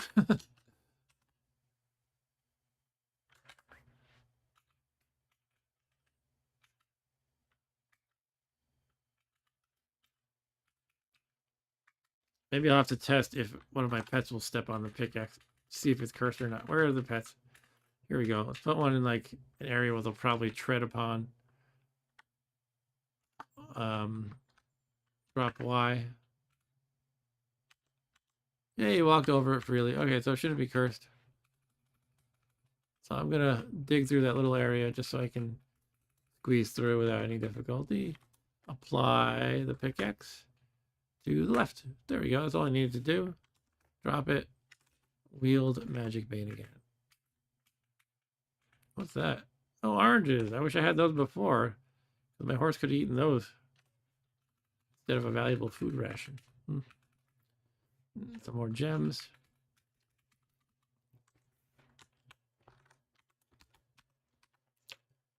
Put all these gems into the bag of holding. Alright, I think it's time to go downstairs. We should be getting close to the mine's end, which is the end of the gnomish mines, as one might suspect. I think it's on level, like, I don't know, 14 or something like that. I'm on 10 now, going to 11.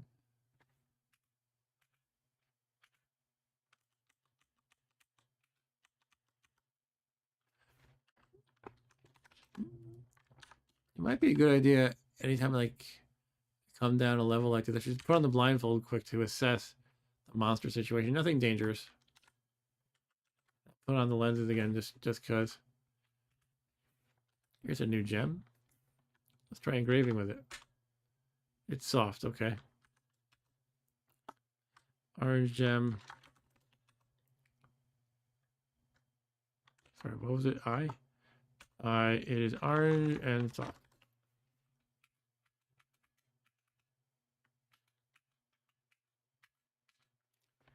A new scroll, look at that.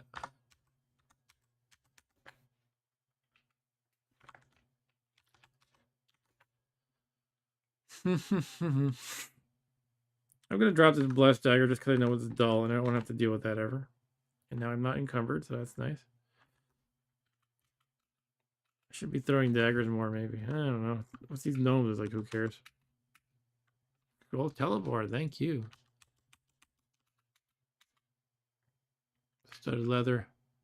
A landmine, and I fall into a pit. Kabam, ouch. Well, that's no fun.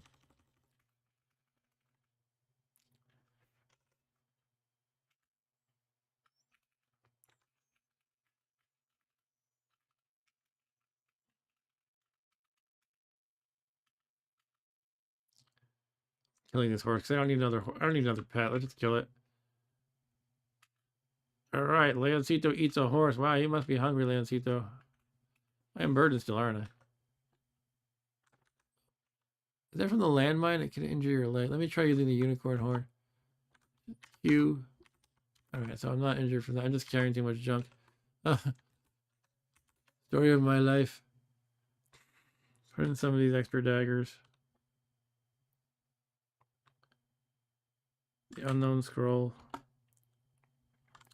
One of the magic missile, because why not? I'm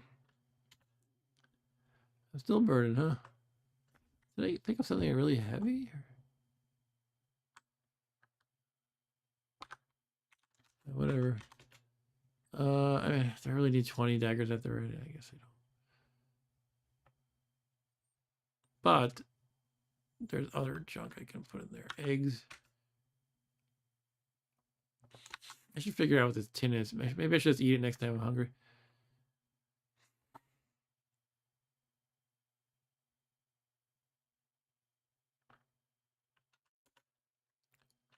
Still burned out. I'll put in some daggers. Put in 5 daggers. Still burning. What's going on here? Like something changed. Like, I wonder if it is the landmine. Like, it injured your leg, but it's not something you can really see in the status. And maybe the unicorn horn doesn't actually heal that. Jesus Christ. I got a not fat finger. Like, look at this. I'm just snapping my wand of polymorph. No, I don't want to do that. Thanks for giving me the prompt, though. Jeez. I'm kind of expecting it to just say your leg gets better soon. Ooh, scroll of identify. If it doesn't say that soon, then I don't know why I'm suddenly burdened. Blessed dagger, that's the one I dropped. Strange. Well, there you go. Your leg feels better. You're now unencumbered. Okay, that's kind of what I thought. So that's a lot of money.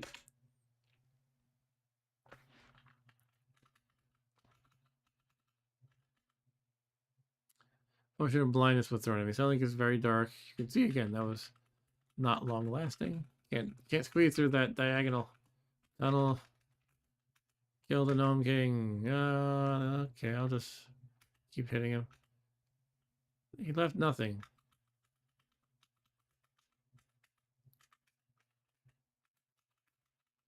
Do, do, do, do, do.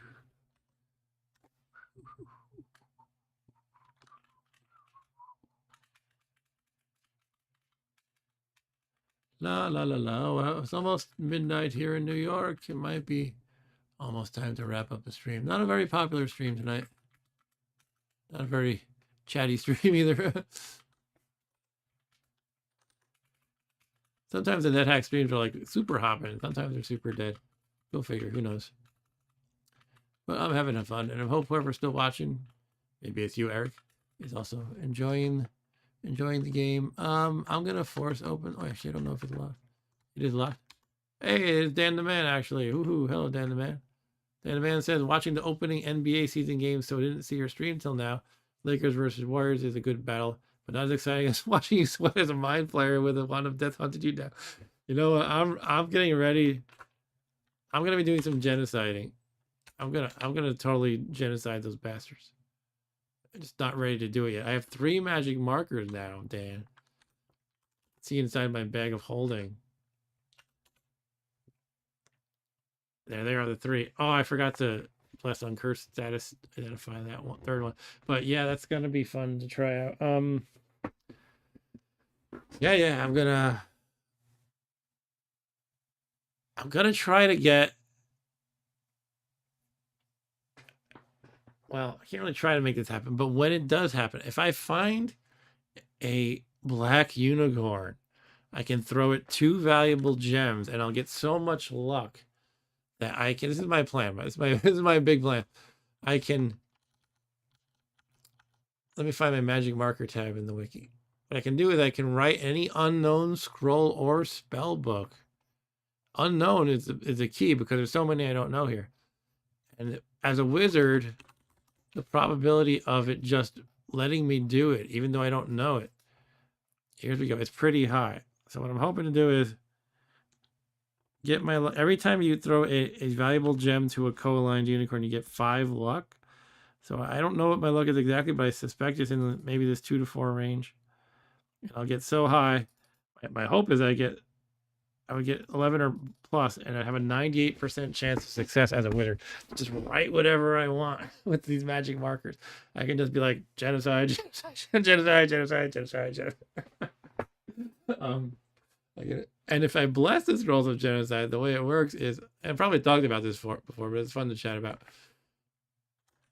You choose a character to wipe out if it's blessed, not just an individual monster. So everything that the symbol represents, you can genocide, except for these ones that are restricted. You're not allowed to wipe out all demons and angels and stuff like that. But the idea of the whole symbol, like the L for capital liches, capital L for liches, would mean you wipe out all of liches, demi-lich, master lich, and archlich. And it's just that's just huge. And for mind flayers, this feels a little bad in a way, but I can wipe out all humanoids to get rid of all the different, really just to get these guys 2 in 1, the mind flayers and master mind flayers. But as an unfortunate side effect, I would wipe out all those dwarves, hobbits, and bugbears as well. Sucks to be them.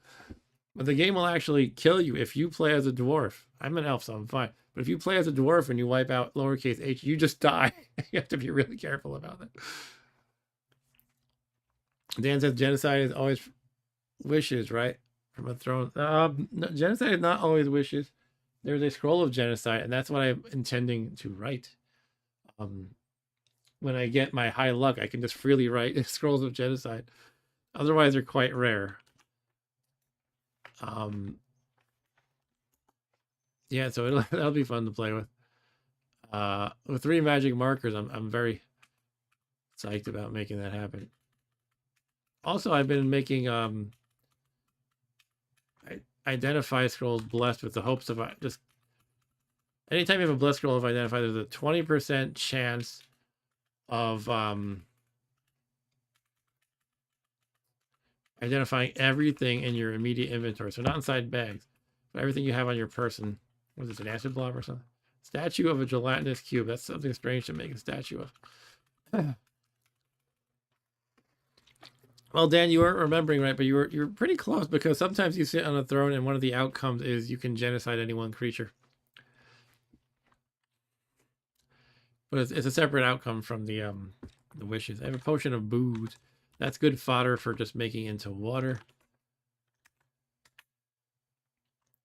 You just kind of dilute it until you get water. You can make that into holy water. But yeah, I might right now just I might just do more identification. It's really good to do that. If you can make a blessed happen and you get that 20%, it's amazing. But I want to run. I'm gonna run them all the way back up to the mine town. I'm just gonna leave my pets here, and I'm gonna check what the blessed curse status is by dropping it on the altar. So I have to go run up 4 levels. Again, I'm just gonna leave these pets because they can chill. They'll be fine. And I'm gonna use the cursor travel, which I'm trying to use more of. It just lets you zoom around like that until you see something dangerous like a brown pudding. I believe they do corrosion. Ooh, they're a good one to eat as well because they grant all these possibilities.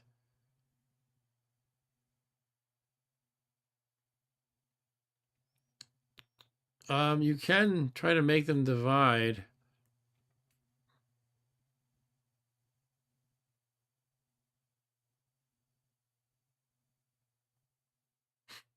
Reading through some of the logic is hilarious. Anyway, let's not get into that. Yeah, they cause wear to organic armor. They decay organic armor.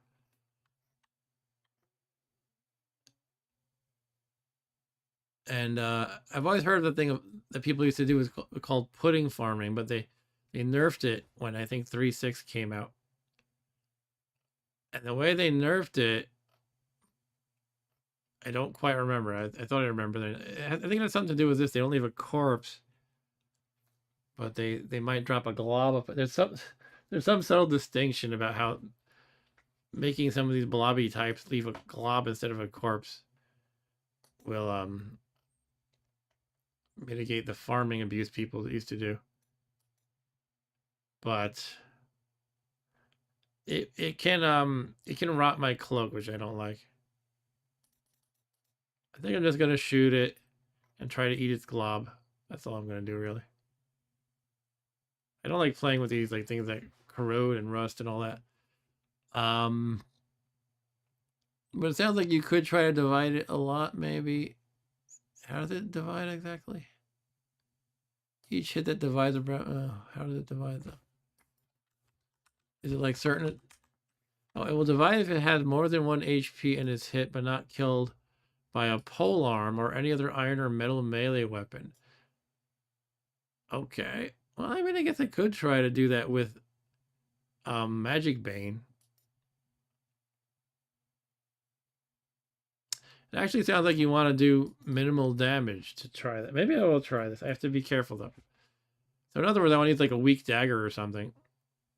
That's not going to really wreck it. Every time you hit it, if it has more than 1 hit point and it's hit, but not killed by a polearm or other iron or metal melee weapon. All right, let's try dividing a lot.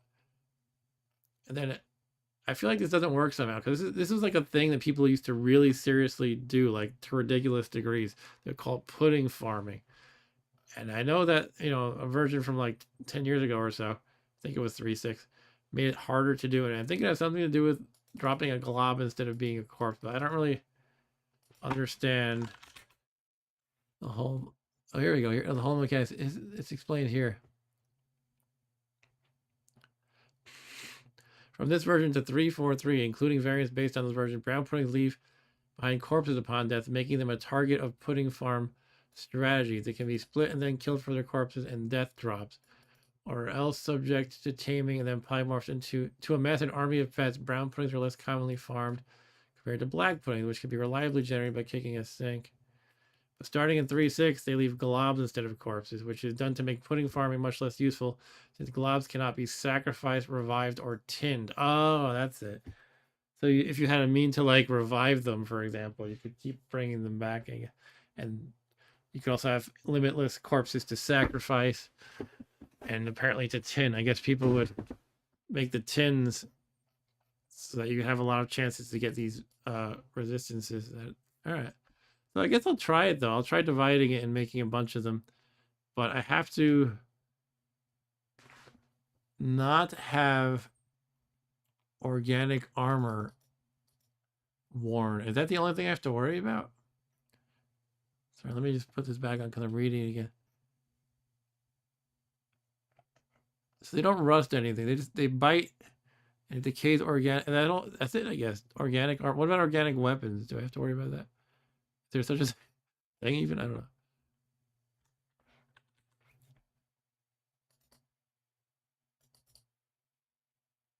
A hero in the form of a brown pudding that divides what it abuses strength and always creates a tame clone. But it's crazy the detail of this game. If you happen to be transformed by polymorph into a brown pudding, here's what happens. All right, I think I'll play with this a bit because I never really did any of this thing. And by the way, Dan says brown pudding is chocolate. Yeah, that could be pretty delicious. All right, so I guess I need to get rid of organic stuff.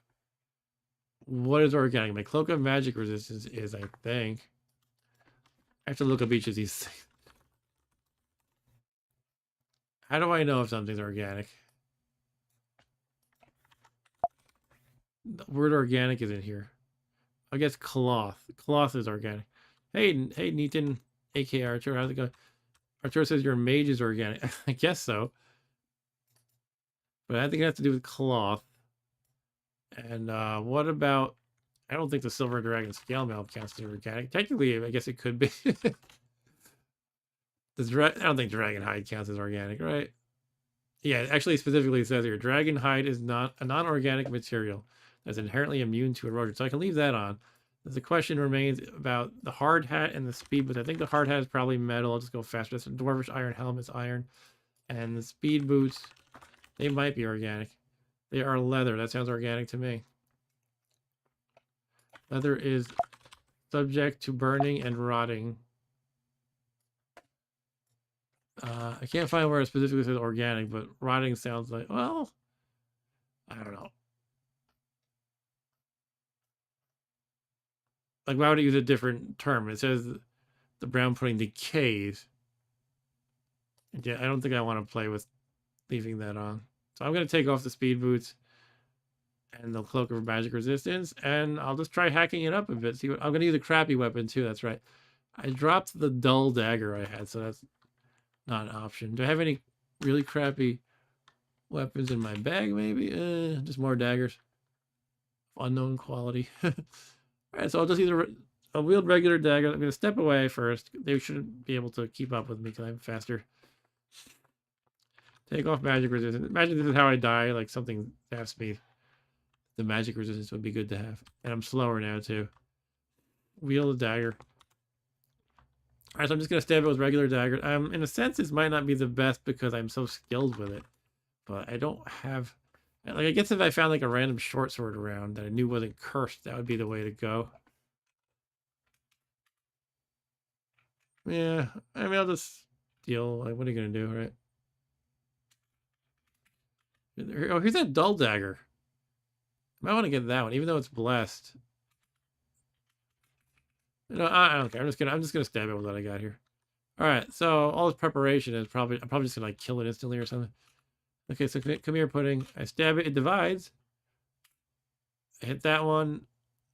So why didn't it divide then? I kind of figured there should be only a chance of it working, but it sounded like it said anytime it has more than one hit points and you hit it with the right weapon, it should divide. So I just want to read that over again because I used to call it NETHACK and chill when I take my time reading over everything, but I think this is just how I play anymore. It will divide if it has more than 1 HP and is hit, but not killed by a pole arm or any other iron or metal melee weapon. I don't know, I guess it's just a chance. Oh, maybe it only had... No, if it only had 1 hit point, it would have been killed, right? So, I don't know. Whatever, I'll just keep hacking at him. All right, I'm going to alternate which ones I hack at. All right, cool, another one. Dan says boots are organic, but are they GMO-free and pasture-raised? No, my boots were, well, I don't know. They were leather, right? Depends on the cow they came from. Or maybe they came from, like, a Rothe. So I killed that brown pudding. It didn't leave a glob, though. Killed that one, it left a glob. That's nice. Killed that. All right, so I didn't get a lot of globs. I only got one. But it was fun to try that. Let's eat the glob. Yeah, your health currently feels amplified. What does that mean? It did something good.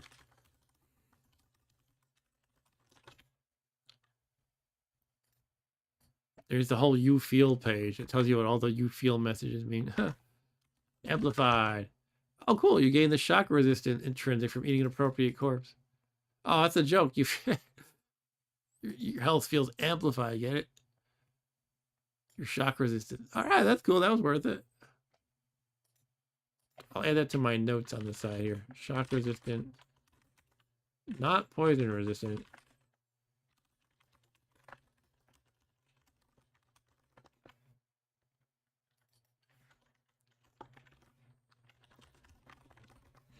Since this character is seeming pretty promising, I'm starting to keep notes. I'm actually not super far into the game, though, honestly. I'm just taking my time making things happen. Right, so let's put on the armor again and the correct weapon. Magic Bane. And I'm going to run upstairs like I was going to do before and get Blessed Curse identification to happen. Leaving my pets here, I'm going to announce it on level 10. Just helps me remember if I say it. And I've been saying I'm trying to use this cursor movement more because it's so much faster. You just zip around. In terms of game mechanics, it's identical. Like you're making all the steps. It takes the amount of time, the same amount of time in game. It degrades your hunger the same amount, but it's just so much easier to play this way. I just have to get used to it. Terrain is the thing I'm getting used to too, so you can clear the screen and see where the stairs are more clearly. All right. So I'm just going right. Oops. Over here. And when you use this kind of movement, it'll stop you if there's anything that is an interruption, anything that's of concern. Also, a thing I learned is you can actually configure, I said this earlier, in your configuration file, you can say which strings from messages you want to trigger as concern. And that's something I saw a sample config file you could copy for that. So I'm going to do that before next time I play, probably. Anyway, let's do some Blessed Uncursed identifications here. I really want to know the identify especially. Okay, it's uncursed. The teleportation is cursed, unfortunately. So yeah, I've been doing this thing where I'm trying to get Blessed identified to identify all my stuff. I think that would be awesome. So I'm going to use another holy water on it probably. Pretty soon I'll have to make more holy water. That's okay. We're at 12:16 a.m. in New York. Yeah. Let's turn off this lamp. But yeah, once again, I am up far too late. Yeah, let's check out the curse status of these things. Some of the things could not fit in my inventory. That's okay. We can do it one step at a time. Unlabeled scroll is cursed. The scroll labeled Cobate is not. Magic marker is uncursed. All right, so all my markers are uncursed. Generally what you want, actually.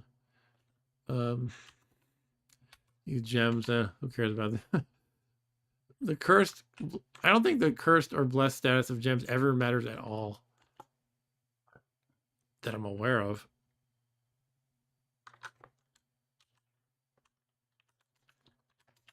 And yeah, might as well figure out what they're. All right, let's pick these things up again. Cursed daggers. I don't want those. I'm gonna drop those.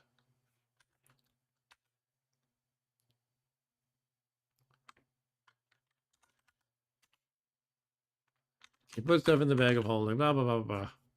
Eggs can go in there. I don't know. Unlabeled scroll. I'm gonna price identify that scroll labeled Cobate. Kirk Cobate. Cursed potion of booze. It's cursed booze. The booze is also cursed.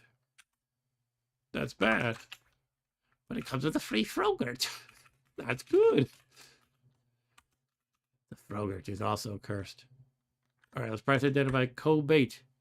is worth 34. I don't know if you guys who are watching now, Arturo and Dan, if you've seen the price identifying shenanigans I've been doing, but I've been figuring out how much things should cost. I think 34 is a 100 base price thing. And the way we figure that out is, first of all, it's this base price here halved, so it's 50. And then this is a shopkeeper who has the personality that he subtracts 25% from the value of any unidentified thing you try to sell to him. So basically it's a quarter of 50, so it's 12.5 subtracted from the 50. And then on top of that, because he has no money, he's only offering me credit. He only offers 90% of its value. So you say this times 0.9, and we're down to 33.75, or rounded to 34. So that's how we arrive at this math in that crazy kind of roundabout way. So it's one of these 100 guys, which before I took careful preparation to test a 100 thing that was unknown, and it turned out to be destroy armor. So that was great. I put on some junky armor while taking off all my good armor, just in case this was the outcome, and I've eliminated that as a possibility. But let's remind myself, I'm going to try it again. I'm going to try to test it, read test it. That's what they call that. So here's my identifies for scrolls, and also destroy armor, which is off the screen because it's the next page. But I can eliminate confused monster, destroy armor. It could be fire. Food detection we found. We did not find gold detection that I know of.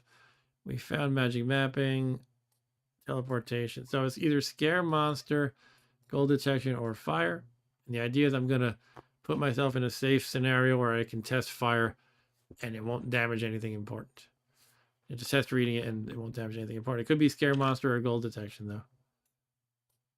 So I'm just kind of really gradually going through all this. I guess if I am going to bless the scroll of identify and just try to get all my stuff identified, I can do that first rather than doing the trial and error method. So I'll do that first, and then when that doesn't work, I'll do the trial and error method. What I keep trying to do, I'm hoping I get lucky, is if you have a blessed scroll of identify, you have a 20% chance of it identifying everything on your person that's not in a bag of holding. So I'm trying to set myself up for a good one of those. It just hasn't happened yet. I'm using a lot of scrolls of holy potions of holy water to accomplish that. So far, it's been helping though. Identifies a few things here and there. I just haven't been getting that 20% roll to work. All right. So what I'm doing is locking these doors. That one's not locked. Let's make sure it's locked. And I have Elbereth in that top passageway written there, so nobody can cross that. And the idea is that this is my little safe room to experiment. Nobody can kill me with I have my pants down, so to speak. Two locked doors. I mean, I guess if I wanted to be a little more careful, I could engrave Elbereth in front of these doors as well. Might as well do that with Magic Bane. And, some things can open doors. Not too much can open unlocked doors, really. I don't know if actually I don't know if I've ever seen that. But better safe than sorry. Let's write Elbereth, Elbereth, Elbereth. All right. So the idea is, yeah, everything on my person should be something that's valuable. We identify. First, I need to make the blessed scroll of identify by dipping the uncursed scroll of identify into some holy water, which I need to make more of soon. All right, I'm going to use another holy water. Dip, dip, dip. Honestly, you could probably plan this better. You try to stack a bunch of uncursed scrolls, identify, and you can dip it once. But whatever, it's hard to make the timing of that happen perfectly. I'm not going to stress about it. All right, so we have a blessed scroll of identify now. And first I will drop everything I fully have identified, which isn't a lot, really. I guess the Grey Dragon Scale Mail is one of them. And the Cloak of Magic Resistance is one of them. Whatever, I'll take them off. I'll make it without these guys, but I'll take them off anyway.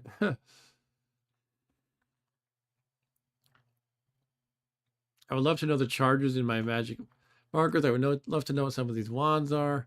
I'd love to know what all the gems are, etc., etc. I'd love to know what this random amulet is.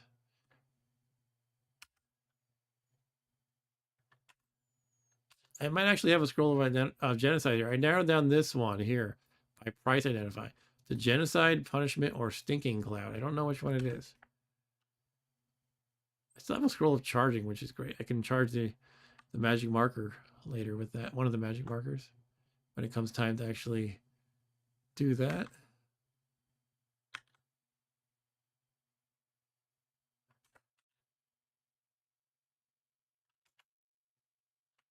Okay. Some of these rings I have identified fully, so drop that. Drop that. Drop that.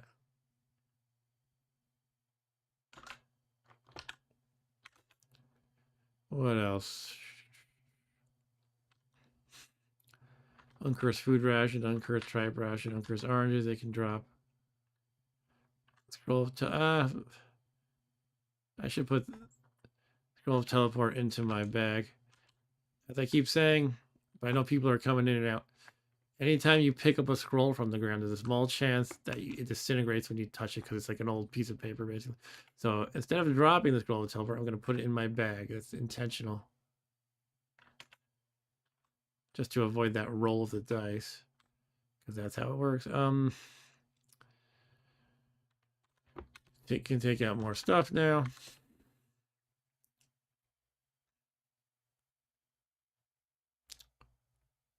What do I want to take out though? Gems are good to identify. Harp could be a magic harp. I think that's the thing. Maybe I'm just making that up now. No, I'm not. Some unknown gems, might as well. Okay, I still have some room apparently in my inventory.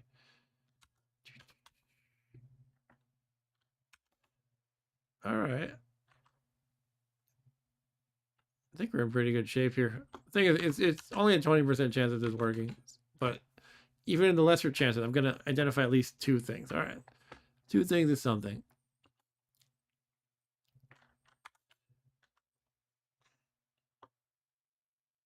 Okay, maybe let's go with that. Some of these things are just like almost like a formality. Like I know what the key is. It's a skeleton key, but it'll tell me it's a proper name from now on. So I don't know. It's nice, but generally, I want to get things like I want to know how many charges are in my magic marker. I want to know what all these wands are.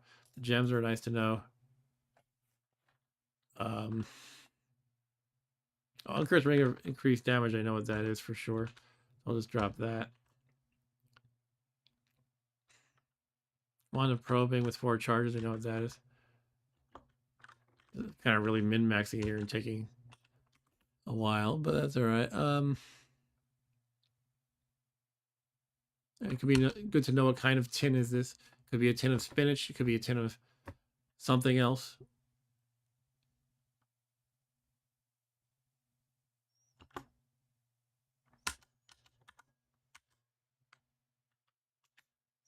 I think I'll leave it at that. All right, so here it is. Again, it's probably not going to be as awesome as I'd like. But in that case, if it's not as awesome as I'd like, I have to choose which ones I'm going to... It's going to be 2 to 4 things I can identify. So let's think about what those should be.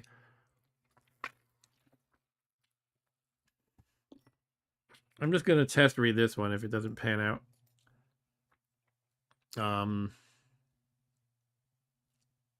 Might be good to know this one.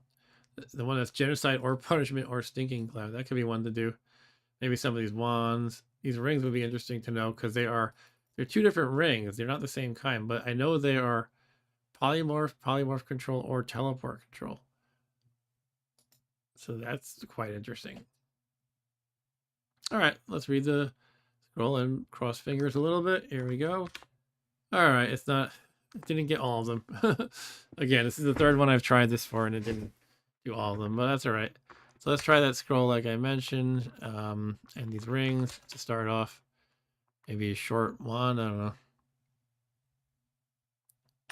See what happens from there. All right, looks like I got 3 things.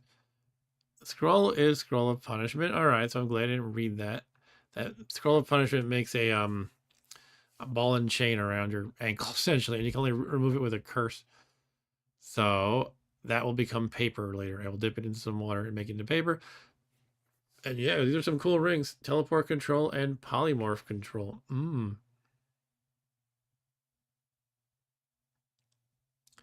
Right. So I think I should meet up with my pets and then call it a night.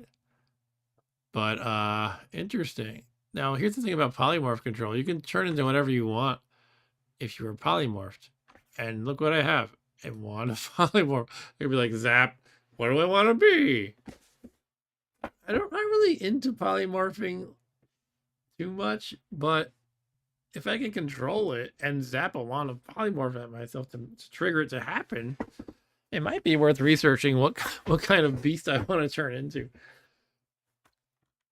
Yeah, let's give it a quick look in the wiki. I don't want to research it at length or anything, but not sure if I want to look into polymorph or control here. Maybe polymorph control.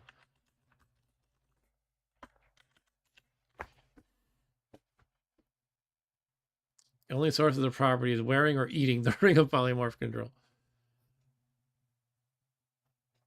Yeah, the prompt will appear asking what you want to turn into.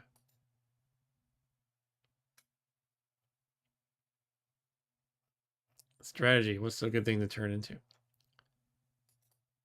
Some people use it for speed ascensions. Okay.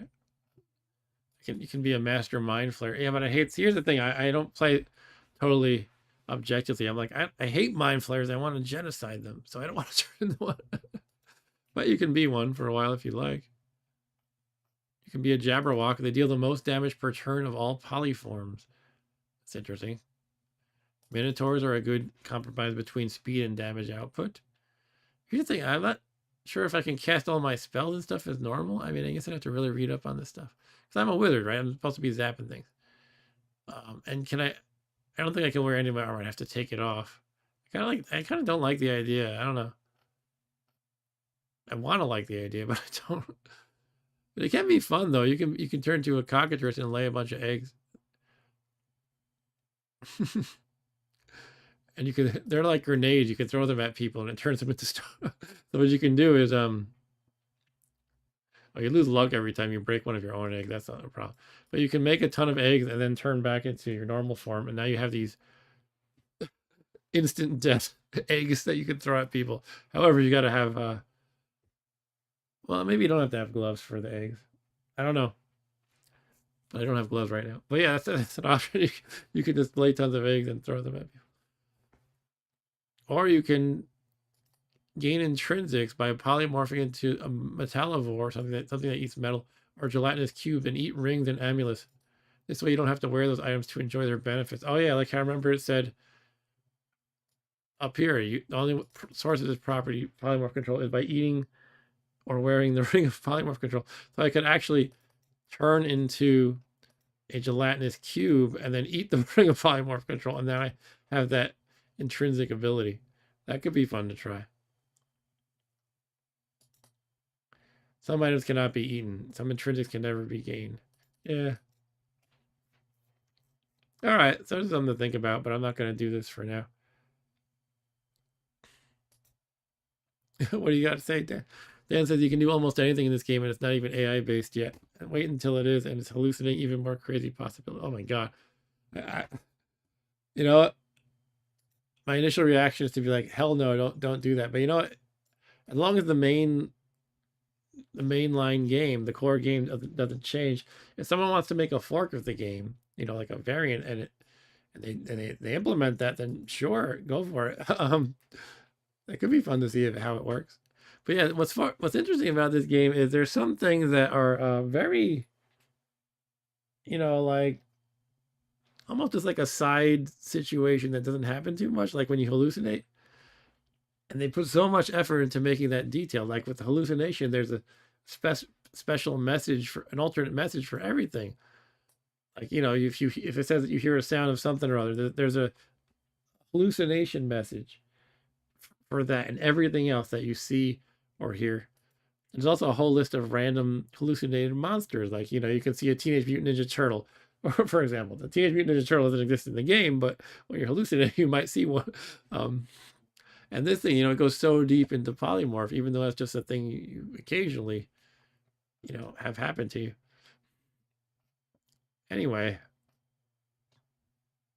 Right. Yeah. You know, so this is the thing that part of my hesitation is I'm not sure how it works totally. Like if I turn into a gelatinous cube, all right, eat a bunch of cool stuff and gain those intrinsics, but now what? You have to, how do I turn back? Oh, usually you die in the form you're in and you turn back into normal form, but it's like you got to be so careful because you die, right? And then if you die, it's probably something fairly strong beating you up.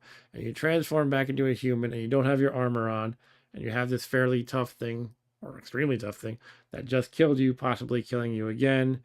And I don't know, maybe there's some other way to turn back that's safer, but I'd have to like research that. So anyway, that's the idea. It's kind of cool and potentially quite powerful, but it's a little bit intimidating. All right, anyway. Yeah, I want to try this, the co-bait. I'm gonna try to figure out what that is. And again, I'm anticipating fire as the worst case scenario. So I want to prepare for fire by having no scrolls on my person, no spell books. I think spell books burn. No potions, which can boil and explode. And I don't remember if those things happen when your stuff is in a bag of holding, but I'm not going to take the chance, so I'm going to drop that too. Any armor that you have on your person, or at least some kind of armor, can get damaged. It might only be the organic stuff. I'm just going to take off all the armor too and drop it too. I think you only have to not have it equipped, but I'm taking the extra step and dropping it. So I'm going to drop all the armor. I'm going to put the scrolls in the bag of holding. Because like I said before, every time you drop and pick it up, you do that too much, you're going to disintegrate them. Obate is the one that I'm reading, so that stays on my person. That should be it. I just dropped the bag of holding now.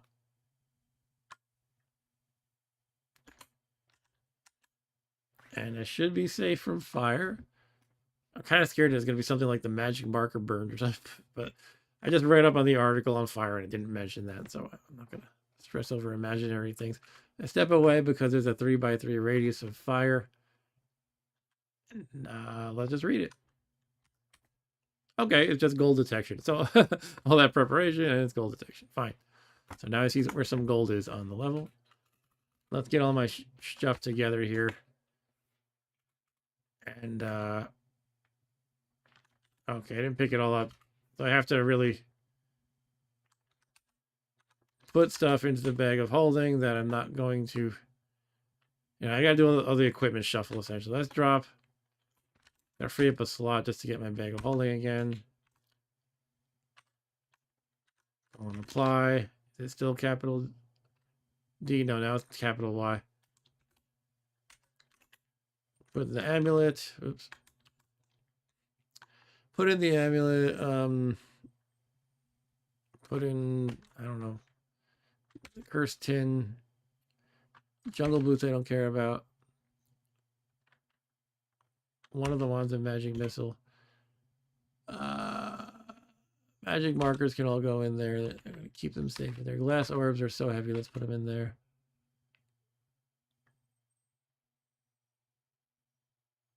Gems can go in there.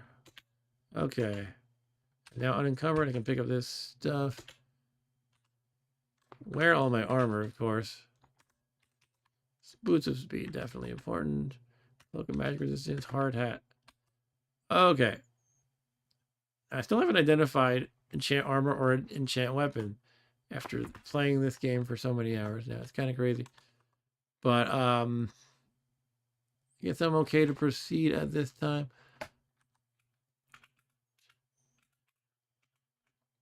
Oh yeah, I'm going down, aren't I? Alright, let's do it.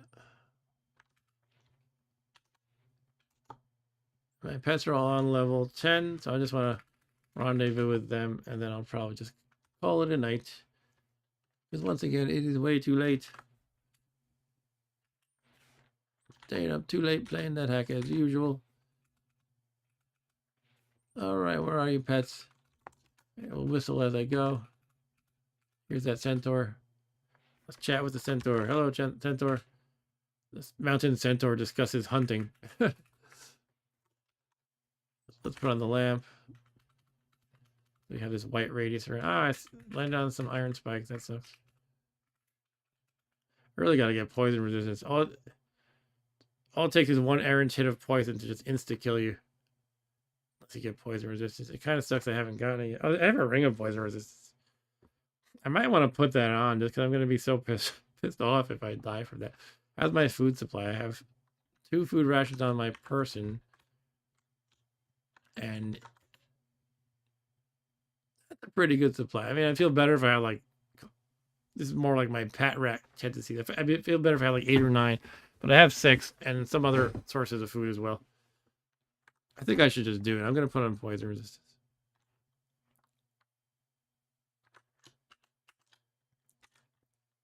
And what's this? A shocking sphere again? Good thing I am immune to him. You're unaffected by it. Ta-da. It's funny because poison resistance is usually one of the earlier ones to get, and I have shock resistance, which is not that easy to get usually. Oh, okay. I think I played that one once, Dan, but I could do that. Yeah, I should explore more than vanilla NetHack, though. Usually I play vanilla. So Dan's waiting for you to play D NetHack as a half-dragon, a Necronaut with a lightsaber. Yeah, I definitely seen those things. Or a drow madman, or a vampire pirate. I played one of those mods where I was like a criminal. There's all kinds of crazy stuff in those mods. Anyway, where the heck are my pets? I think they should be on this level, right? I'm blowing my whistle around.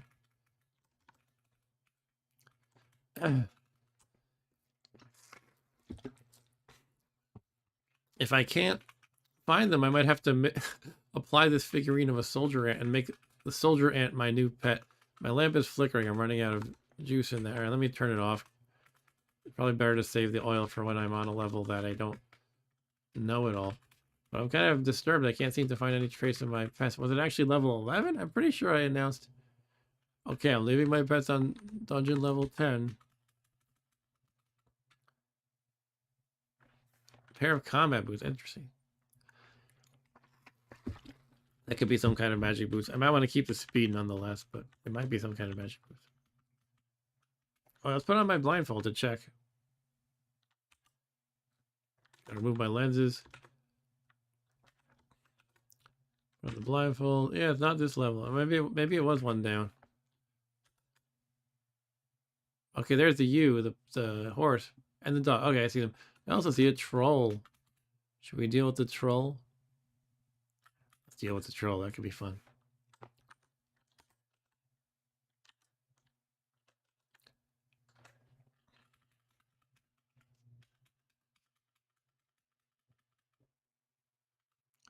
Yeah, you can. One nice thing about the troll is you can eat them, and as they're eating, sometimes they rise from the dead. Then you can continue to eat them again because they regenerate. That's their thing. They don't give you any resistances though. That would be cool if they gave you regeneration. Actually, I don't know why I'm eager to fight this thing. I mean, I think I can handle it, but like, I don't know. What is it? What good does it do me really? All right, let's deal with it anyway. Oh, excuse me. Check where he is with my blindfold. I gotta keep removing my lenses. All right, it's coming around the corner, basically. All right.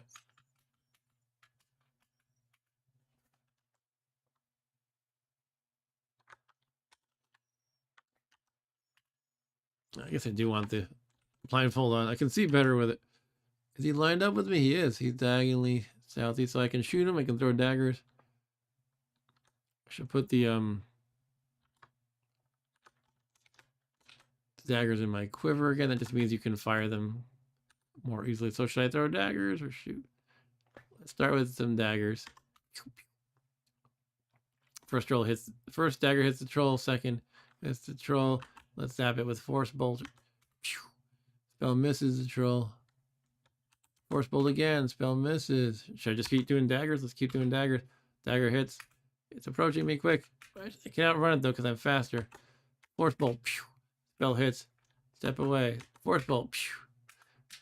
I'm afraid I'm going to hit my dog if I fire force bolt to the right.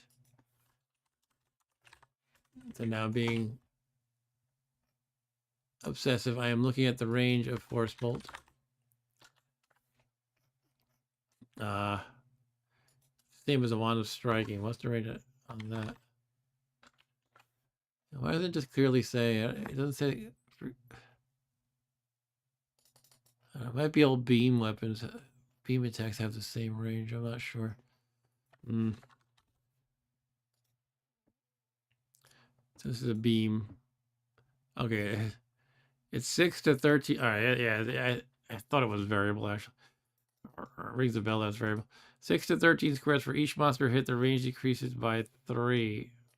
For each square objects are affected, range decreases by 1. Yeah, this is just kind of very hard to figure out the logic. But 1, 2, 3, 4, 5, 6, 7. I could possibly kill the dog if I shoot right now. We can look at the source code. B, I don't know these things. I have to look at the B hit function. I'm not gonna do this. I should look on GitHub if I'm gonna do this. At least it would be more readable. I can click through to functions and stuff. This is a random number. It might be between, I don't know exactly how this function works, but it might be indicating between 8 and 6. Or it could be something like roll 8 6-sided dice roll. I don't know. I'm not gonna worry about that. All right, I'm gonna throw some daggers at it. That seems less dangerous to the dog. I killed it. It did not leave. Oh, I'm blind, so it did leave. Okay. Should I eat it?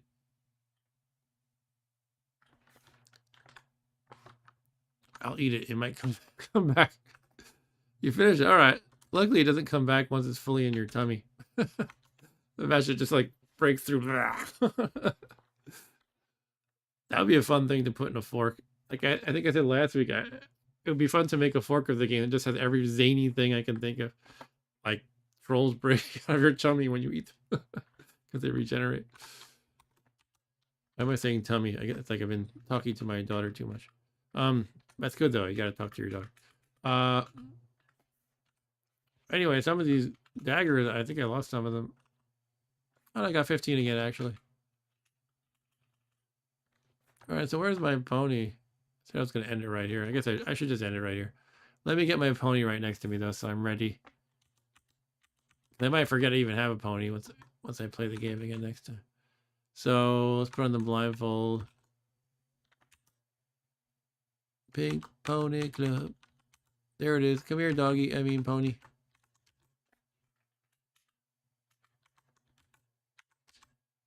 Christ. I'm almost breaking wands every time I hit apply. Come on, can you squeeze through here, pony? It's actually a horse, but I'm calling it a pony still. Here, we'll come around the bend. Come on. You know, I'll just leave it like this. All right. So that's that. That is the stream. Yeah. I'm going to write a couple notes in my document. What I want to do next. Generally, I just want to gently proceed downward more. Might as well show my notes. It's more entertaining than me just saying it.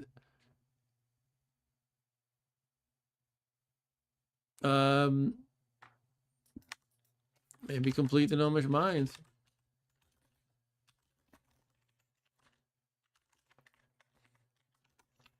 If can find a shop, sell more gems to get more protection. Might want to try to make more holy water soon. What else?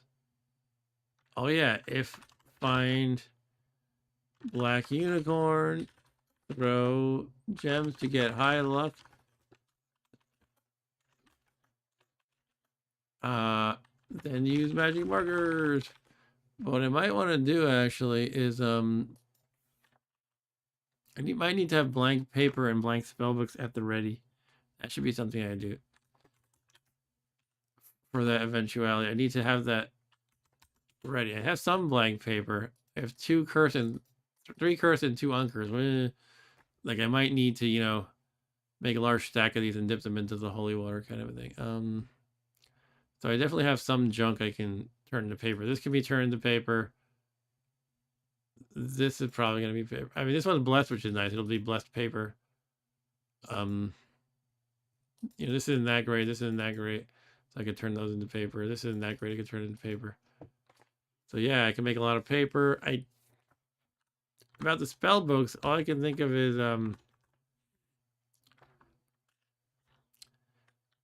they're kind of hard to find. I definitely want to keep Force Bolt, but I don't know. Spell of Knock isn't too exciting. I might want to just like turn that into paper, and I can write perhaps Magic Missile or even something crazy, perhaps. I might actually be able to get the spell of Identify.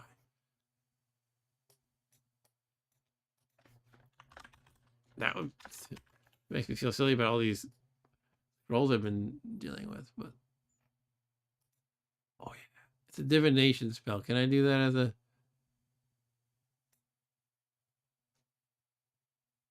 As a wizard? I think I can get divination. Yeah, I'm unskilled in it, but I could get that. That would be so cool. Just cast Identify. To me, that's like a major problem that you're trying to solve in the game. It just identify all the scrolls, potions, wands, things like that. Right. Anyway, I think it's time to go. So, let's take out the blindfold. That might be I don't want to surprise myself by accidentally leaving myself blind. Yeah, I guess that's it. Let's save the game. All right. It says be seeing you. Be seeing you, which is straight from the show, TV show, The Prisoner. Okay. Well, thanks a lot for hanging out with me, guys. Thanks Arturo and Dan and Eric. And I know Ryan left earlier. And anybody else who might be watching. Perhaps after the fact. Yeah, we're going to keep continuing with this wizard until I die or win. Last time my run lasted 13 streams, which is pretty much like a whole quarter of the year, more or less. I don't want this whole channel to turn into NetHack, the NetHack channel, and yet I have a lot of fun playing this. So we'll see what happens. So yeah, that's all for tonight, and I'll see you next time for probably part 4, but I may also do a Saturday night stream with Mr. Rob Bob. Yeah, I might ascend. If I do, who knows how many streams it'll take. It might take like 20 something, but it'll be worth it. All right. Take care, guys. Bye.